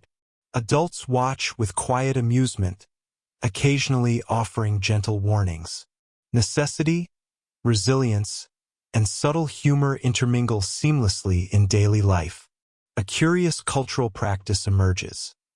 In some Germanic regions, villagers would carry hot stones wrapped in cloth to bed, or place them beneath their feet, believing it would stave off frostbite and discomfort.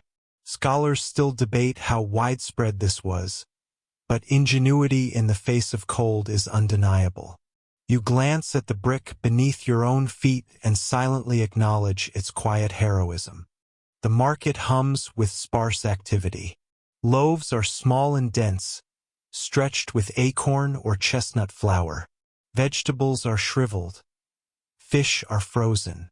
Yet life persists. Children throw snowballs.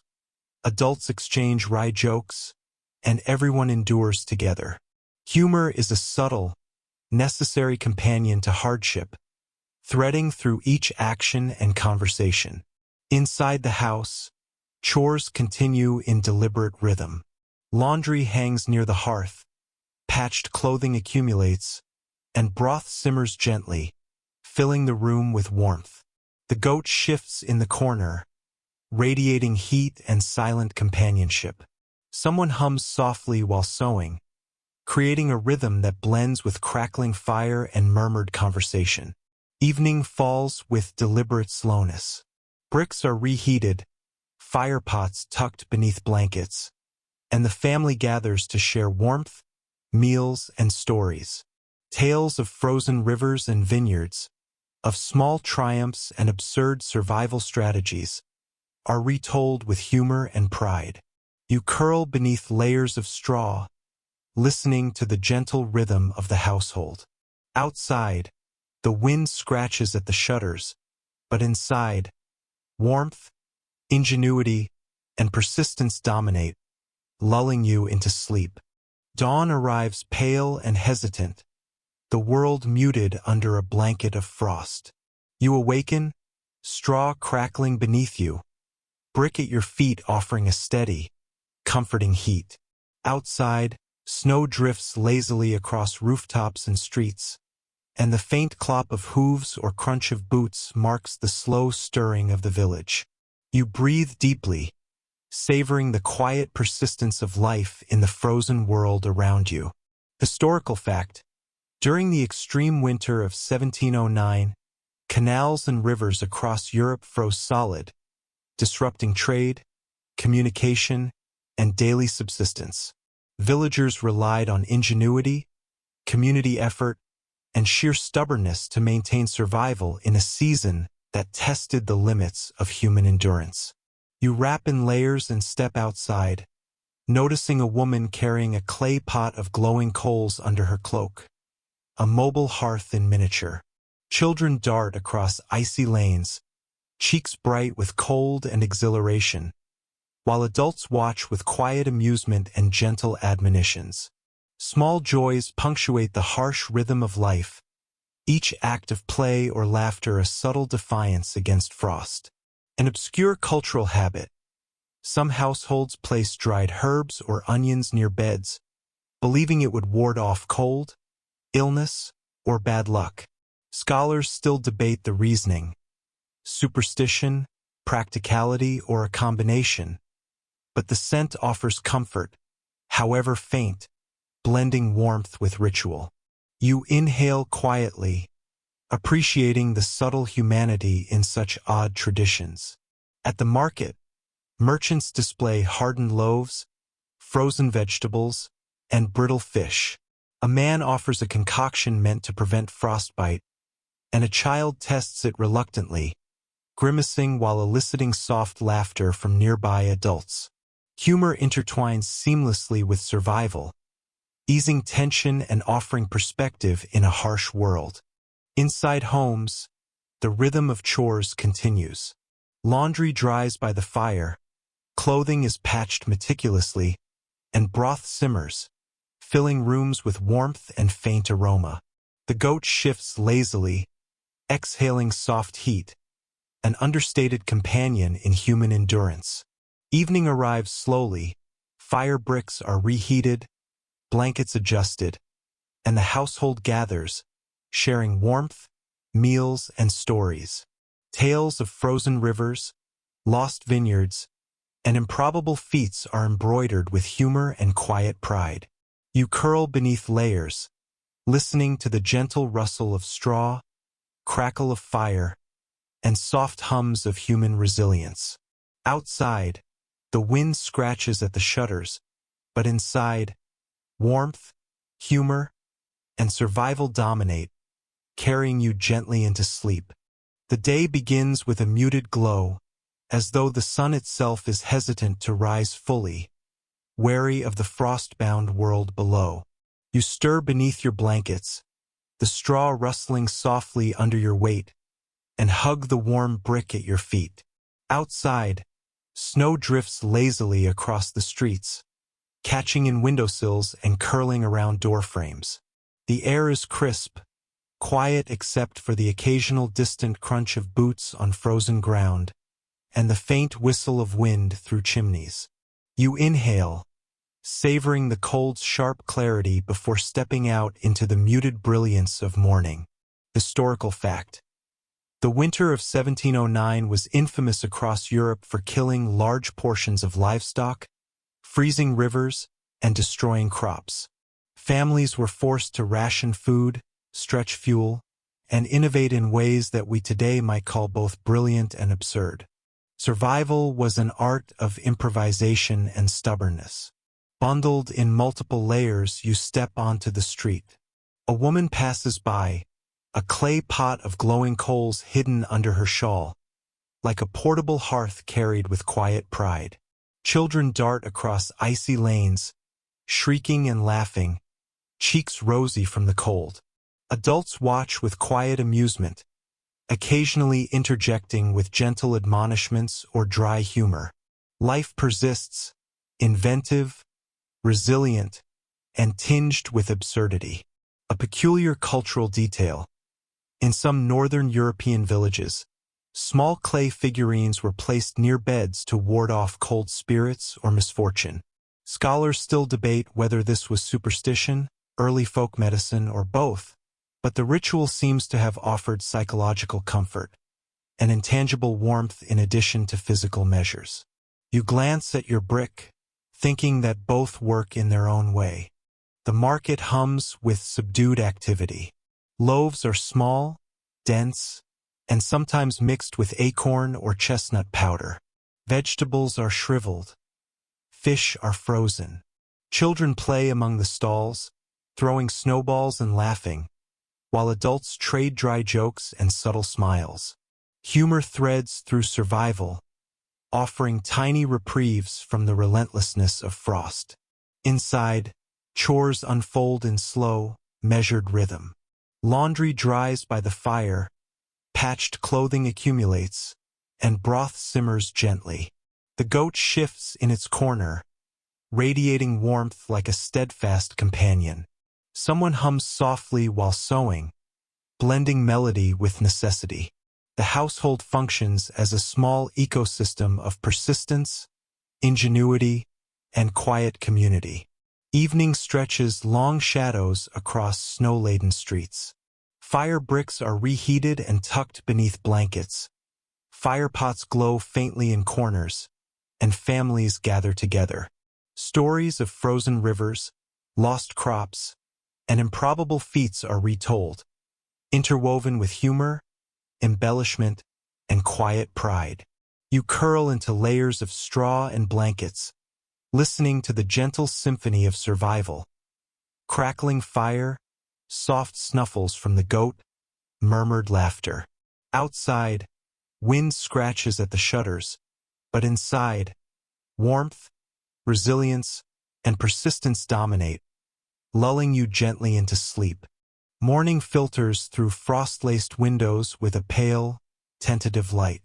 You stretch beneath blankets, straw creaking softly beneath you, and press the warm brick at your feet to your palms. Outside, snow swirls in lazy eddies, settling over rooftops and streets in delicate patterns. You inhale, the crisp air filling your lungs, and step outside, prepared for another day of inventive endurance, subtle humor, and quiet perseverance. Historical fact: the Little Ice Age, peaking in the early 1700s, caused rivers, canals, and wells to freeze solid across Europe. Trade and travel were disrupted, food was scarce, and communities relied on creativity and resilience to endure what was, for the poor, a season of near-constant survival. You walk through the streets, bundled in layers, noticing neighbors carrying clay pots of glowing coals under shawls or tucked beneath skirts. A mobile hearth that is both practical and faintly absurd. Children dart across icy paths, cheeks pink and laughter spilling freely. Adults watch, dry humor in eyes and tone, approving small acts of joy that punctuate the relentlessness of frost. An obscure cultural practice. Families sometimes carried hot stones or pans wrapped in cloth to bed to keep feet warm, an improvisation that was repeated nightly in many households. Scholars still debate how widespread this was, but ingenuity in response to cold is clear, and the rhythmic repetition of these rituals provides comfort. At the market, merchants display brittle loaves, frozen vegetables, and chunks of hardened fish. A man demonstrates a concoction intended to prevent frostbite. A child samples it, grimacing, eliciting muffled laughter from nearby adults. Humor intertwines seamlessly with survival, a necessary companion in a harsh world. Inside homes, chores proceed with slow, deliberate rhythm. Laundry hangs near the fire, clothing is patched stitch by stitch, and broth simmers on the hearth, filling rooms with warmth and subtle aroma. The goat shifts in its corner, exhaling soft heat, a quiet, steadfast participant in the household's endurance. Evening arrives, slow and deliberate. Bricks are reheated, firepots tucked into corners, blankets adjusted. Families gather, sharing warmth, meals, and stories embroidered with humor and pride. Tales of frozen rivers, lost crops, and improbable feats are retold, comforting as they are instructive. You curl into layers of blankets and straw, listening to fire crackle, goat snuffle, and soft murmurs. Outside, wind scratches at the shutters, but inside, warmth, humor, and persistence dominate, carrying you gently into sleep. The morning light arrives muted, brushing the frost-covered village with silvery tones. You wake slowly, tangled in blankets, the straw beneath you soft yet firm, the brick at your feet radiating a quiet warmth. Outside, snow drifts in delicate eddies, swirling around rooftops and settling in miniature dunes along the cobblestone streets. You inhale deeply, the crisp air biting gently at your lungs, and step outside, ready for another day of inventive survival and subtle absurdity in this frozen world. Historical fact: the winter of 1709 was so brutal that in France alone, rivers like the Seine froze to unprecedented thickness, allowing carts and people to traverse areas normally dominated by water. Villagers relied on ingenuity, endurance, and careful planning just to navigate their daily routines. Bundled in layers, you observe neighbors carrying clay pots of hot coals tucked under shawls or skirts, miniature portable hearths that are equal parts practical and whimsical. Children slide across icy patches, laughing, while adults watch, offering dry humor or gentle warnings. Humor, necessity, and resilience intertwine seamlessly, painting a portrait of life that is both absurd and deeply human. An odd cultural detail: some households placed small clay figures or dolls near beds, believed to ward off cold spirits or misfortune. Scholars still debate whether this was superstition, early folk medicine, or both, but the presence of ritual itself provides a kind of psychological warmth. You glance at the brick beneath your feet, silently approving its steadfast service. At the market, vendors display brittle loaves, frozen vegetables, and hardened fish. Children dart among stalls, tossing snowballs, while adults trade dry jokes and small smiles. Even in scarcity, humor threads through life, offering subtle reprieve from the relentlessness of frost. The day begins with pale, tentative light spilling through frost-covered windows.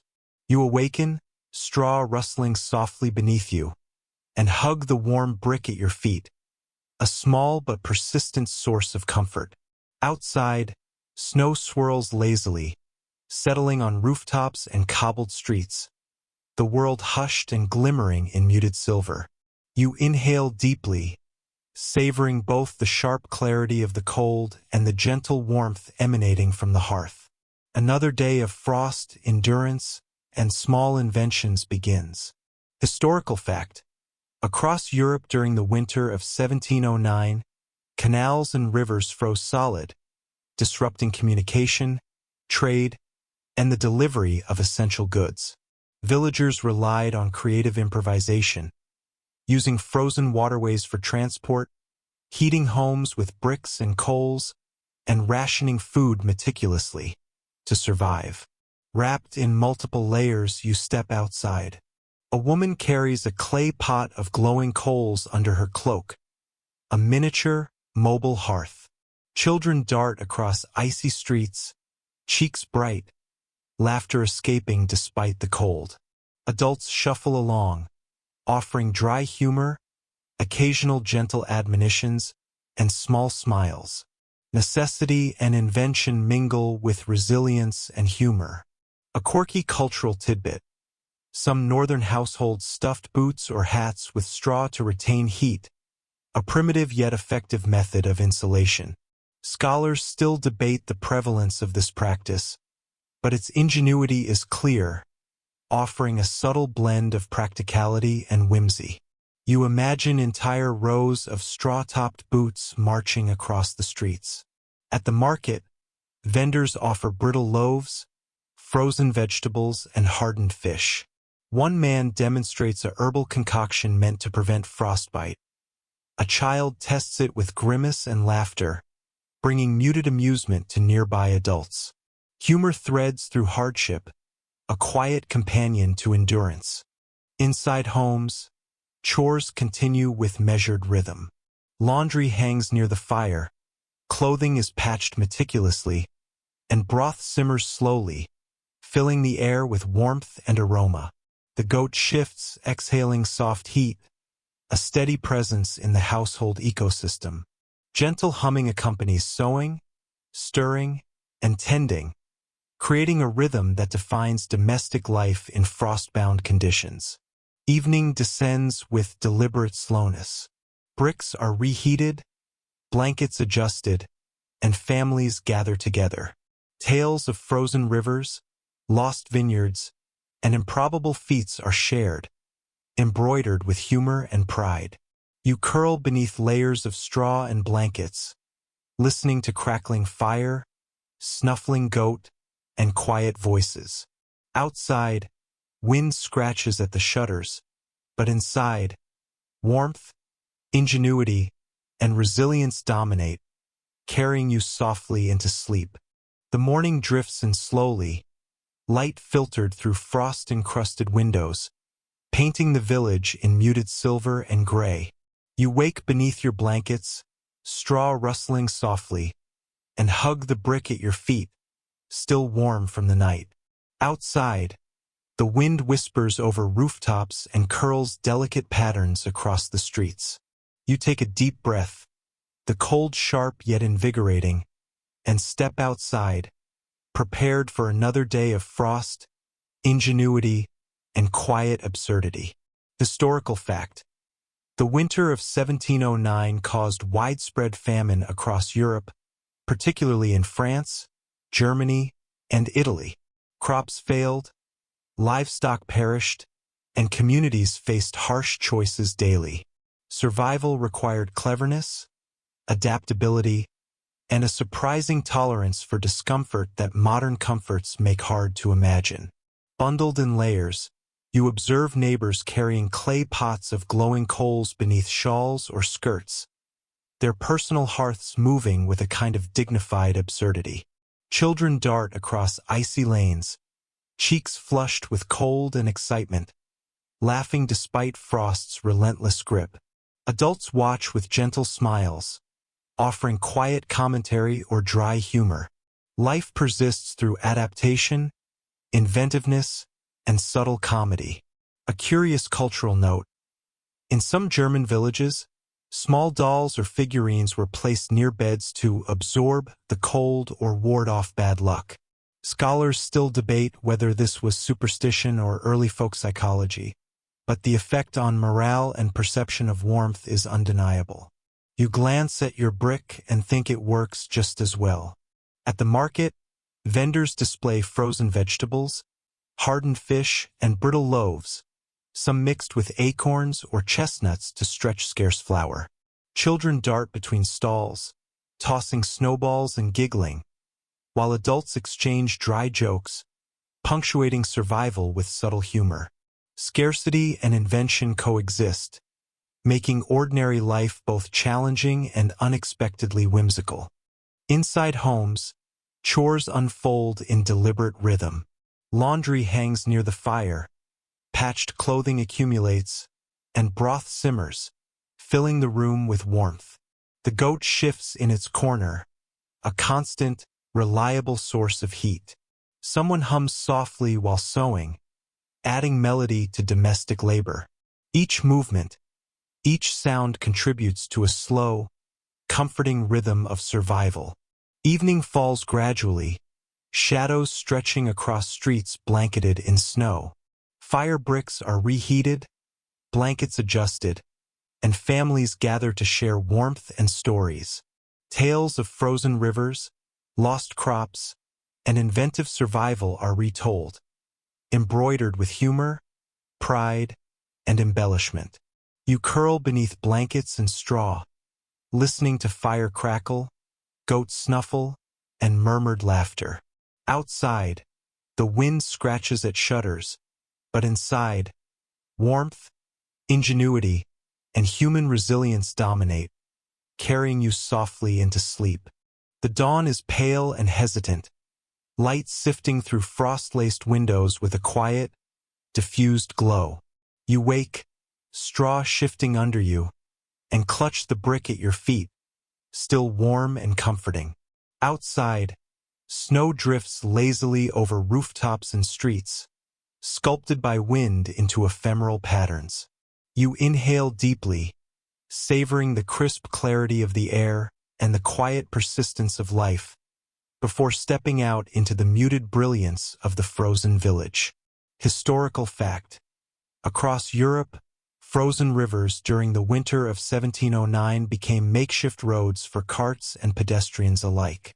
While the phenomenon was practical, it was also dangerous, a reminder that survival during this winter demanded constant ingenuity and courage.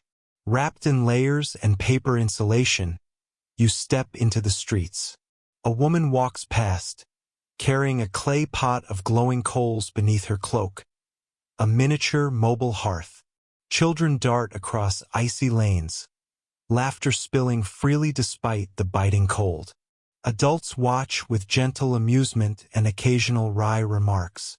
Necessity, creativity, and humor coexist seamlessly in daily life. A peculiar cultural practice. Some households place dried herbs or onions under beds, believed to absorb cold or prevent sickness. Scholars still debate the prevalence and effectiveness of this tradition, but the ritual itself offers psychological comfort. You inhale quietly, appreciating the subtle blend of superstition and practicality. At the market, brittle loaves, frozen vegetables, and hardened fish are exchanged. A man offers a herbal concoction said to prevent frostbite. A child tests it, grimacing, eliciting quiet laughter. Humor weaves through survival, offering respite from the harsh, frozen world. Inside homes, chores proceed in slow rhythm. Laundry hangs by the fire, clothing is patched meticulously, and broth simmers gently, filling rooms with warmth. The goat shifts in its corner, a loyal contributor to household warmth. Gentle humming accompanies sewing and stirring, creating a soft, comforting rhythm that defines domestic life in frost-bound conditions. Evening descends deliberately. Fire bricks are reheated, blankets adjusted, and families gather to share warmth, meals, and stories embroidered with humor and pride. Tales of frozen rivers, lost vineyards, and inventive survival strategies are recounted, blending fact, embellishment, and quiet joy. You curl beneath layers of blankets and straw, listening to fire crackle, goat snuffle, and muted laughter. Outside, the wind scratches at shutters, but inside, warmth, ingenuity, and resilience carry you softly into sleep. The morning light is tentative, filtering through frost-coated windows in soft, silvery strands. You wake slowly, straw rustling beneath you, and press the warm brick at your feet for comfort. Outside, snow swirls lazily, settling into delicate drifts along cobbled streets and rooftops. The air is crisp, carrying the faint scent of smoke from distant chimneys. You breathe deeply, feeling the sharp bite of cold against your lungs, and step outside, ready for another day of survival, ingenuity, and subtle absurdity in the frozen village. Historical fact: the winter of 1709 was so severe that many communities in Europe faced near-total crop failure, livestock loss, and widespread famine. Poor families relied on innovation, resourcefulness, and community cooperation to endure the unrelenting cold. Survival was a constant negotiation with nature's extremes. Bundled in layers, you observe neighbors carrying clay pots of glowing coals beneath their skirts or shawls. Small mobile hearths that are both practical and charmingly absurd. Children dart across icy streets, cheeks flushed and laughter spilling freely, while adults watch with quiet amusement and subtle jokes. Life persists, inventive, resilient, and quietly humorous. A curious cultural tidbit: in some regions, people stuff straw into shoes, boots, or even hats to retain heat. Scholars still debate the prevalence and effectiveness of this practice, but it illustrates the resourcefulness of frostbound households. You imagine rows of straw-topped hats marching through the village streets. At the market, vendors offer brittle loaves, frozen vegetables, and hardened fish.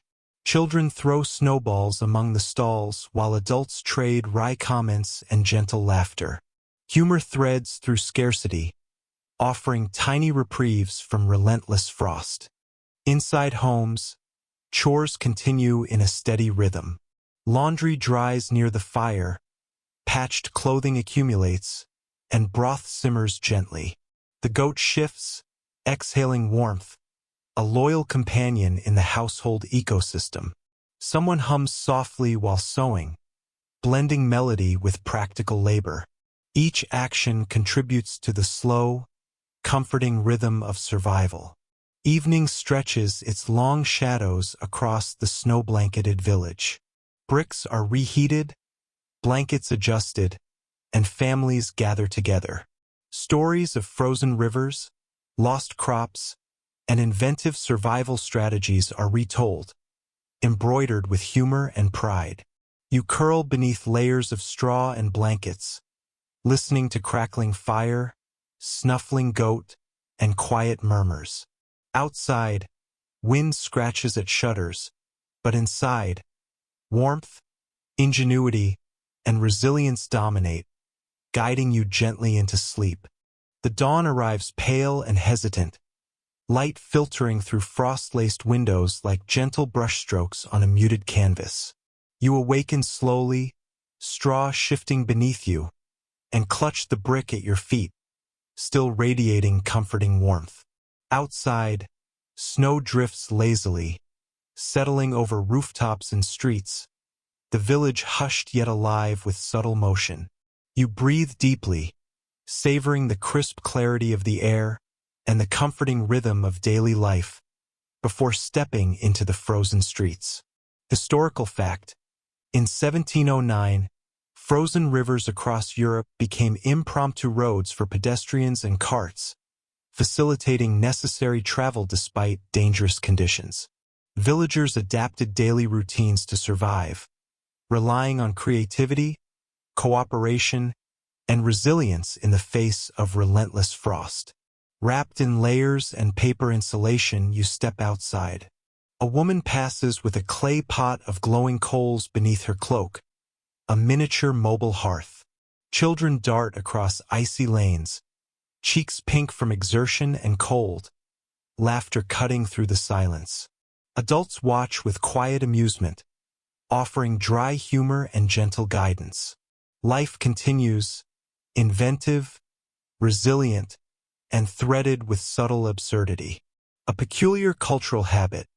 Some households place dried herbs or onions under beds, believing they would ward off cold or sickness.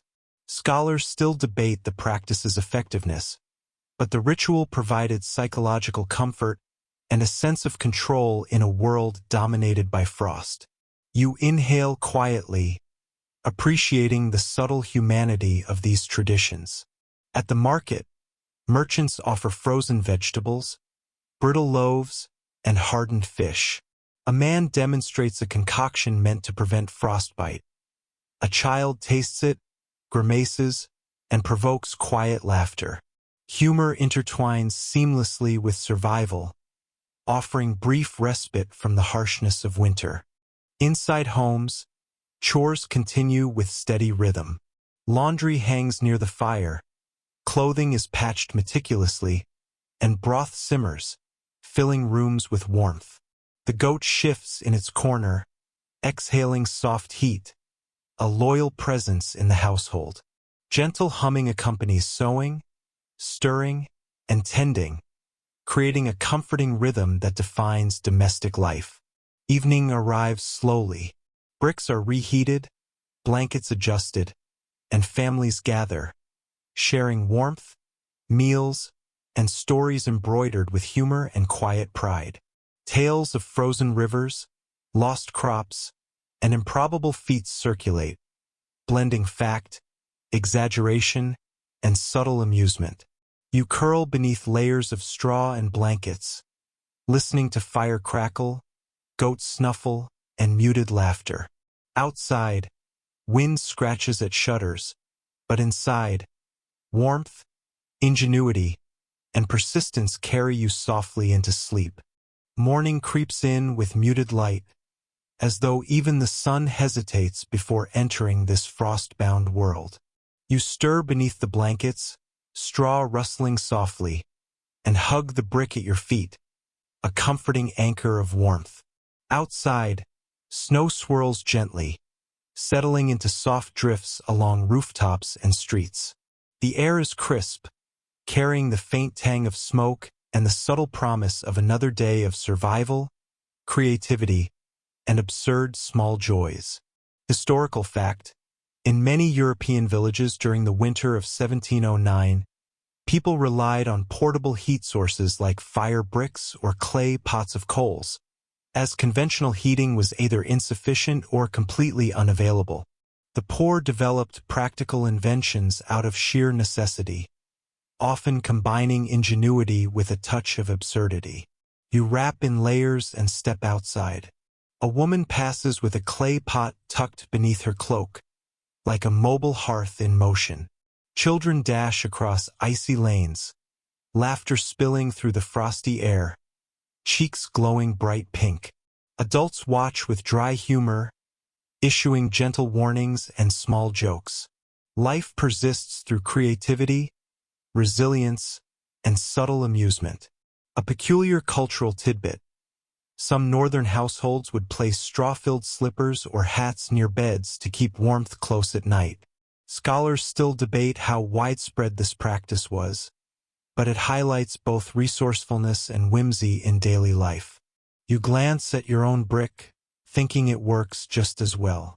At the market, vendors display hardened loaves, frozen vegetables, and chunks of fish.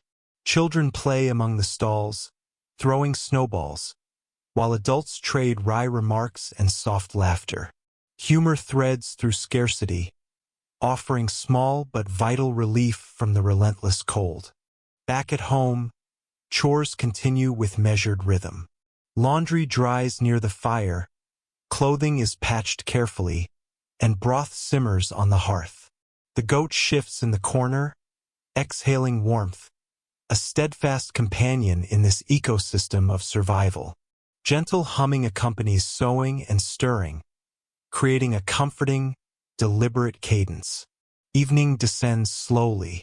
Bricks are reheated, blankets adjusted, and families gather together, sharing warmth and stories embroidered with humor and pride. Tales of frozen rivers, failed crops, and inventive survival strategies are recounted, reinforcing resilience and community. You curl beneath layers of straw and blankets, listening to crackling fire, snuffling goat, and quiet murmurs. Outside, the wind scratches at shutters, but inside, warmth, ingenuity, and persistence dominate, carrying you softly into sleep. The dawn is soft, a pale wash of gray light through frost-covered windows. You wake slowly, straw shifting beneath you, brick at your feet radiating steady warmth. Outside, snow drifts lazily over rooftops and streets, the village hushed in winter's embrace. You inhale deeply, savoring the crisp air and the gentle rhythm of daily life, before stepping outside into the frost-touched streets. Historical fact: during the winter of 1709, canals and rivers froze solid across much of Europe, disrupting transport, trade, and communication. Communities adapted creatively, relying on improvised heating, rationing, and community cooperation to survive prolonged periods of extreme cold. Wrapped in layers and paper insulation, you step outside. A woman passes with a clay pot of glowing coals under her cloak, a miniature mobile hearth. Children dart across icy lanes, cheeks rosy, laughter spilling despite the relentless cold. Adults watch with dry humor, offering guidance and subtle amusement. Life continues, inventive, resilient, and quietly whimsical. An obscure cultural habit. Some families placed small dolls or clay figures near beds to absorb cold or misfortune. Scholars still debate the reasoning, superstition, folk psychology, or ritual, but the effect on morale was real. You glance at your brick and think it is equally effective. At the market, merchants offer brittle loaves, frozen vegetables, and hardened fish. A man demonstrates a herbal mixture said to prevent frostbite. A child tests it, grimacing and eliciting muffled laughter from nearby adults.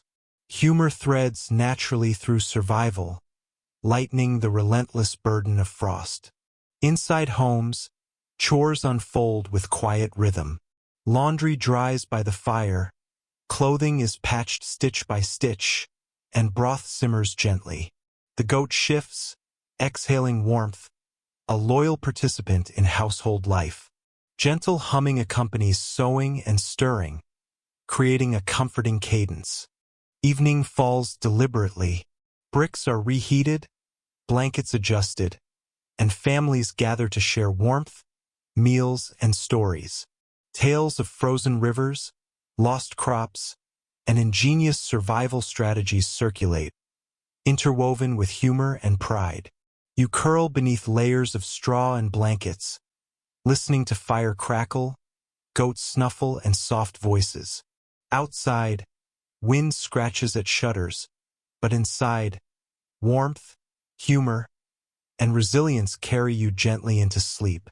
Morning arrives gently, a pale, diffused light filtering through frost-covered windows. You wake slowly, straw shifting beneath you, and hug the warm brick at your feet, feeling its comforting heat seep into your fingers and toes. Outside, snow swirls in delicate eddies, settling into soft drifts across rooftops and streets. You inhale the crisp air, sharp yet invigorating, and step outside, prepared for another day of survival, quiet invention, and subtle absurdity in the frost-bound village. Historical fact: the winter of 1709 was devastating across Europe, particularly in France, where frozen rivers and failed harvests created widespread famine. Survival required daily ingenuity, careful rationing, and creative approaches to staying warm. For the poor, every day was a delicate balance between necessity and invention. Bundled in layers, you move along the streets. A woman passes with a clay pot of glowing coals tucked beneath her shawl, a miniature mobile hearth. Children dart across icy lanes, laughter ringing bright, cheeks flushed by exertion and cold. Adults watch with quiet amusement, offering dry commentary or gentle guidance. Humor and practicality coexist seamlessly in daily life. A curious cultural detail: in some regions, villagers place straw inside shoes or hats to conserve heat. Scholars still debate the prevalence and effectiveness of this method, but it illustrates a clever blend of resourcefulness and whimsy. You glance down at your own brick, thinking it works just as well. At the market, vendors offer brittle loaves, frozen vegetables, and hardened fish. Children play among the stalls, tossing snowballs, while adults exchange wry jokes. Humor threads through scarcity, providing subtle relief from frost's relentlessness. Inside homes, chores unfold in steady rhythm. Laundry dries near the fire, clothing is patched meticulously, and broth simmers, filling the room with warmth. The goat shifts lazily, exhaling heat, a quiet companion in household endurance. Gentle humming accompanies sewing and stirring, blending sound with motion in a comforting cadence. Evening descends slowly, stretching long shadows over snow-laden streets. Bricks are reheated, blankets adjusted, and families gather, sharing warmth, meals, and stories. Tales of frozen rivers, lost crops, and inventive survival strategies are recounted with humor and pride. You curl beneath blankets and straw, listening to crackling fire, snuffling goat, and soft murmurs. Outside, the wind scratches at shutters, but inside, warmth, ingenuity, and resilience dominate, guiding you gently into sleep. Dawn arrives pale and hesitant, light sifting through frost-laced windows in muted silver. You awaken slowly, straw shifting beneath you, and hug the brick at your feet, its warmth a steady comfort. Outside, snow drifts in lazy curls, settling over rooftops and streets, the village hushed yet alive with subtle motion. You inhale deeply, savoring the crisp clarity of the air and the quiet rhythm of daily life before stepping into the frozen streets. Historical fact: during the winter of 1709, frozen rivers became makeshift roads, enabling travel and trade despite the extreme cold. Villagers adapted creatively, relying on portable heating, careful rationing, and ingenuity to survive prolonged frost. Life required both resilience and improvisation. Wrapped in layers, you step outside. A woman carries a clay pot of glowing coals beneath her cloak, a portable hearth on the move. Children dart across icy streets, cheeks rosy, laughter spilling despite the cold. Adults watch with dry humor and occasional gentle guidance.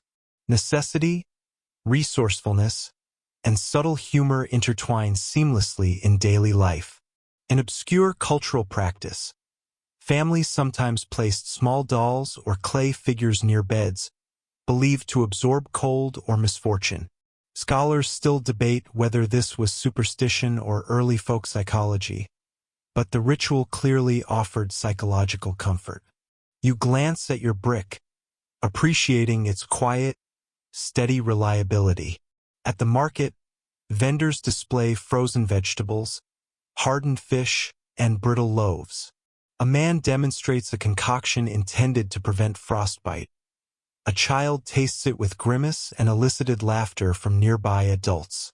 Humor threads naturally through survival, easing the tension of a harsh, frozen world. Inside homes, chores proceed with quiet rhythm. Laundry hangs near the fire, clothing is patched carefully, and broth simmers gently. The goat shifts in the corner, radiating warmth, a silent participant in the household's endurance.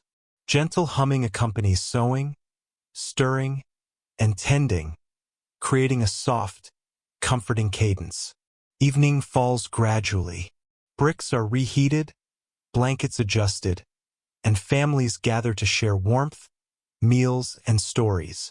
Tales of frozen rivers, lost vineyards, and inventive survival circulate, embroidered with humor and pride. You curl beneath blankets and straw, listening to fire crackle, goat snuffle, and muted laughter. Outside, wind scratches at shutters, but inside, warmth, ingenuity, and persistence carry you softly into sleep. The morning arrives in soft, muted silver, light diffused through frost-laced windows. You awaken slowly, straw rustling beneath you, and press your hands against the brick at your feet, feeling its steady warmth seep into your skin. Outside, snow drifts lazily over rooftops and streets, sculpted by gentle winds into ephemeral ridges.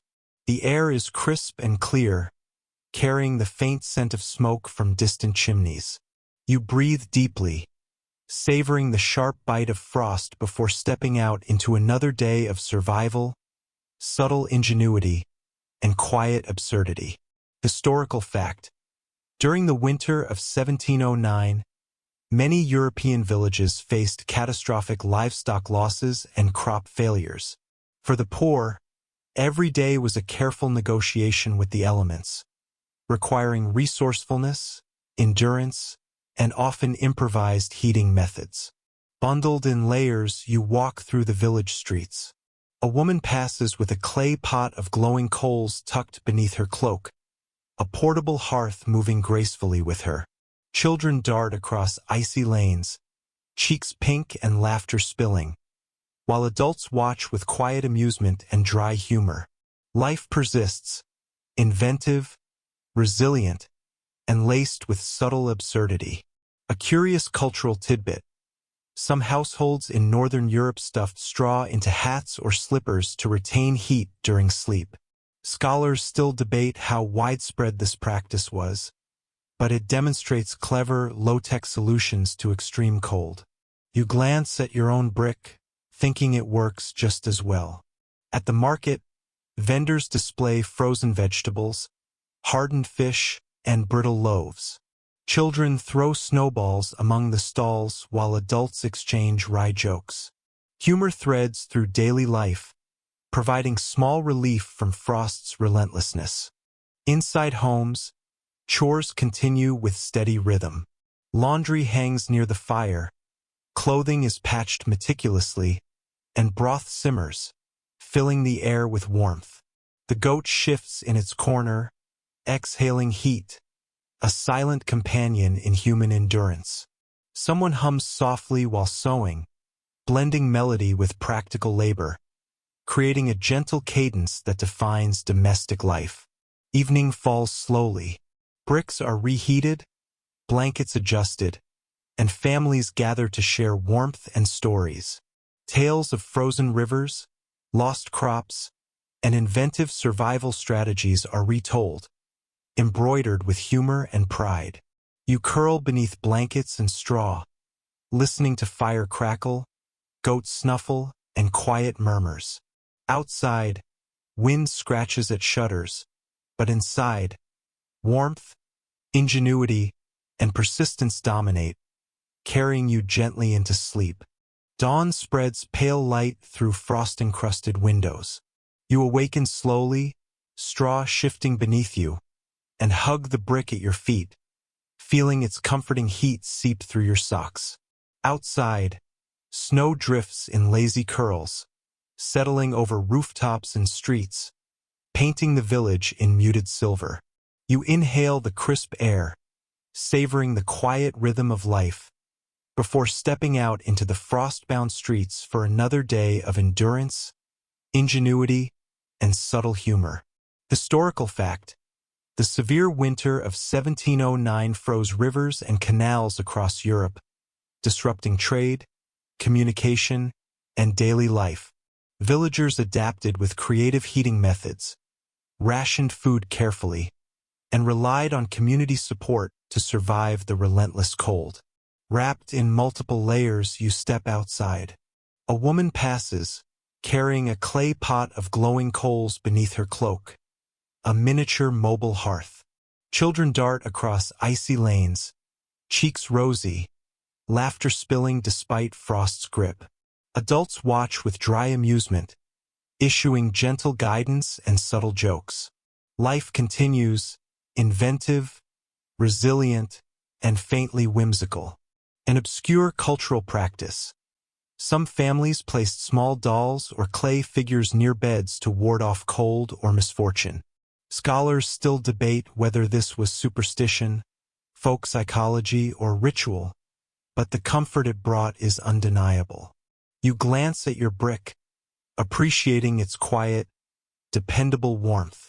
At the market, vendors display brittle loaves, frozen vegetables, and hardened fish.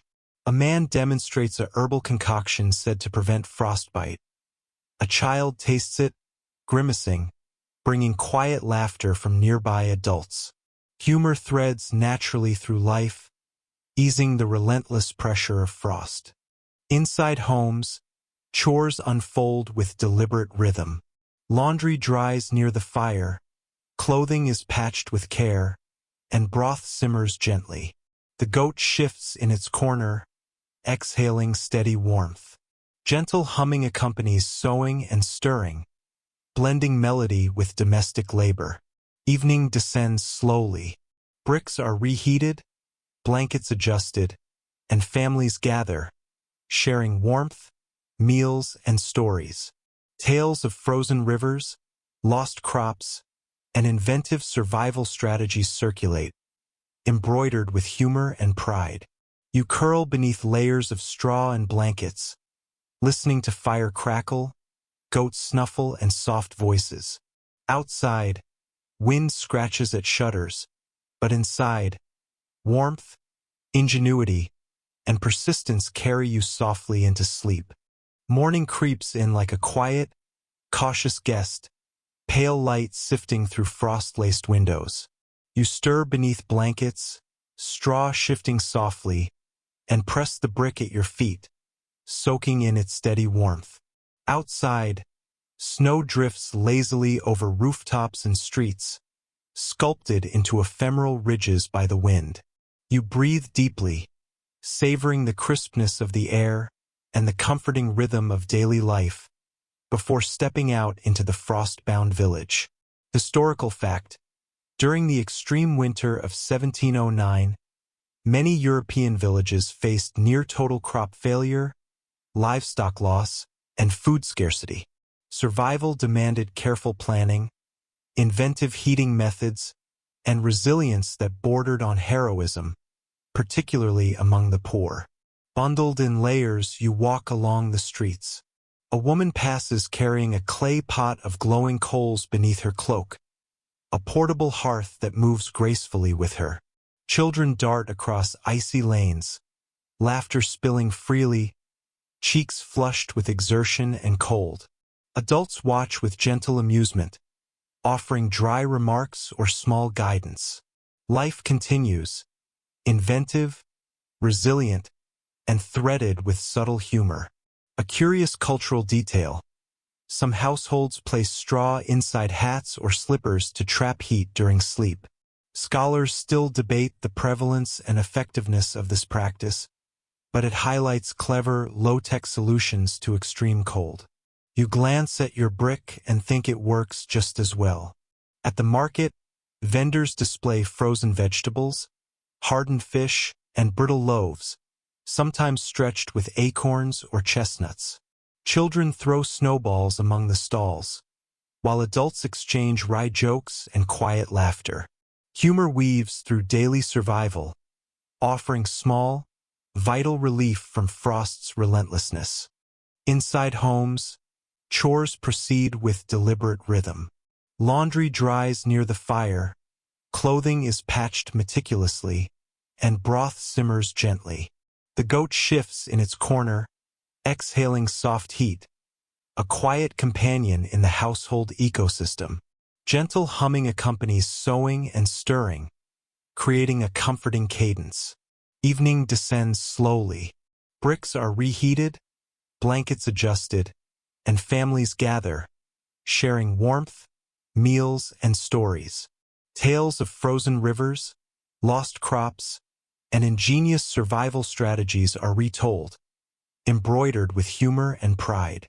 You curl beneath blankets and straw, listening to fire crackle, goats snuffle, and soft murmurs. Outside, wind scratches at shutters, but inside, warmth, ingenuity, and persistence carry you gently into sleep. Dawn arrives pale and hesitant, spilling soft light through frost-covered windows. You wake slowly, straw shifting beneath you, and hug the brick at your feet, its warmth seeping steadily into your skin. Outside, snow drifts lazily over rooftops and streets, the village hushed yet alive with subtle motion. You inhale the crisp air, savoring both clarity and rhythm, before stepping outside into another day of frost, endurance, and inventive adaptation. Historical fact: in 1709, frozen rivers and canals became makeshift roads, allowing travel despite extreme cold. Villagers adapted with portable heating, careful rationing, and community support to survive what was one of the harshest winters in European history. Wrapped in layers, you step into the streets. A woman passes, carrying a clay pot of glowing coals beneath her cloak, a miniature mobile hearth. Children dart across icy lanes, cheeks pink, laughter spilling despite the cold. Adults watch with dry humor and gentle guidance. Life continues, inventive, resilient, and faintly whimsical. An obscure cultural practice. Some families placed small dolls or clay figures near beds to absorb cold or misfortune. Scholars still debate whether this was superstition or early folk psychology, but the ritual provided real comfort. You glance at your brick, appreciating its quiet, steady presence. At the market, brittle loaves, frozen vegetables, and hardened fish are exchanged. A man demonstrates a herbal concoction said to prevent frostbite. A child tastes it with grimace, eliciting soft laughter from nearby adults. Humor threads naturally through life, easing frost's relentless grip. Inside homes, chores unfold in gentle rhythm. Laundry hangs near the fire, clothing is patched meticulously, and broth simmers. The goat shifts in its corner, radiating warmth, a silent participant in domestic survival. Gentle humming accompanies sewing and stirring, blending sound with motion in a comforting cadence. Evening falls slowly. Bricks are reheated, blankets adjusted, and families gather to share warmth, meals, and stories. Tales of frozen rivers, lost crops, and inventive survival strategies circulate, embroidered with humor and quiet pride. You curl beneath blankets and straw, listening to fire crackle, goats snuffle, and soft voices. Outside, wind scratches at shutters, but inside, warmth, ingenuity, and persistence carry you softly into sleep. Morning arrives in a gentle, hesitant wash of silver light, filtered through frost-coated windows. You wake slowly, straw shifting beneath you, and press your hands against the brick at your feet, savoring the persistent warmth. Outside, snow drifts lazily, sculpted into soft ridges by the wind, settling over rooftops and streets. You breathe deeply, the cold crisp yet invigorating, and step outside, ready for another day of inventive survival, subtle absurdities, and quiet human resilience. Historical fact: the winter of 1709 caused widespread famine and mortality across Europe. Livestock froze, crops failed, and for many, daily survival was a relentless negotiation with frost, hunger, and scarcity. Ingenious heating methods, rationing, and communal cooperation were essential for enduring the prolonged cold. Bundled in layers, you walk through the village streets. A woman passes carrying a clay pot of glowing coals beneath her cloak, a miniature moving hearth. Children dart across icy lanes, laughter spilling into the cold air, cheeks rosy from exertion and chill. Adults observe with quiet amusement, offering dry humor and subtle guidance. Life continues, inventive, resilient, and threaded with soft absurdity. A peculiar cultural tidbit: some families place straw inside boots or hats at night to retain warmth. Scholars still debate how widespread this practice was, but it illustrates a clever blend of practicality and whimsy.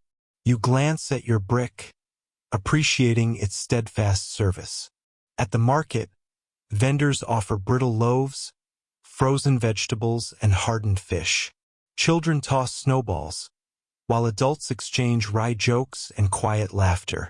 Humor threads seamlessly through survival, offering relief in a world dominated by frost. Inside homes, chores continue in steady rhythm. Laundry dries near the fire, clothing is patched carefully, and broth simmers, filling rooms with warmth.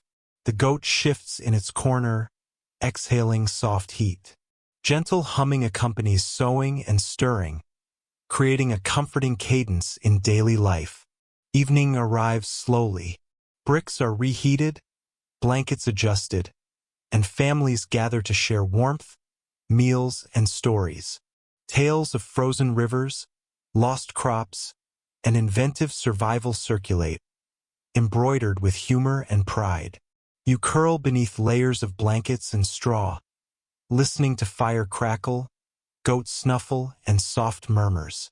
Outside, wind scratches at shutters, but inside, warmth, ingenuity, and persistence dominate, carrying you softly into sleep. Dawn stretches pale and hesitant across the frost-laden village. You awaken slowly, straw shifting beneath you, brick at your feet radiating steady comfort.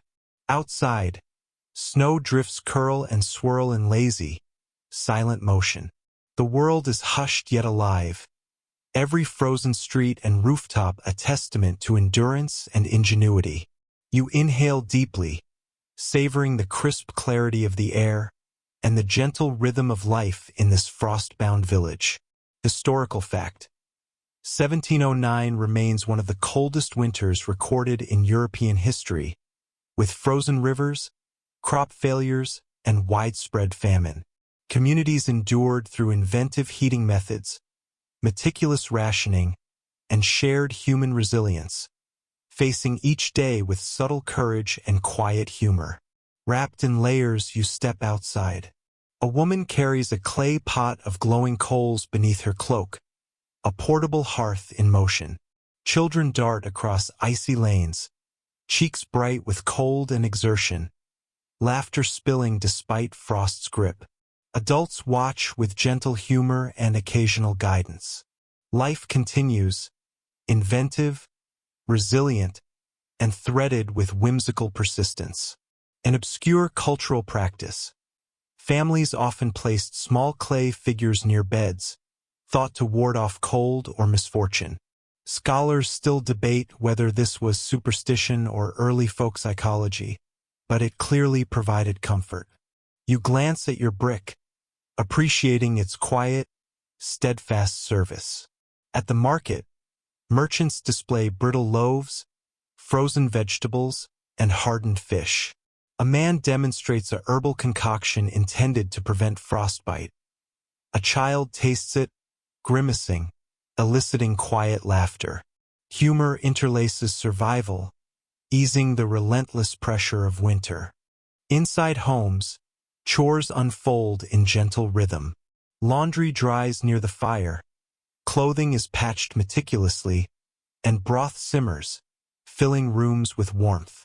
The goat shifts in its corner, exhaling steady heat. Gentle humming accompanies sewing, stirring, and tending, creating a comforting cadence that defines domestic life. As evening falls, bricks are reheated, blankets adjusted, and families gather to share warmth, meals, and stories.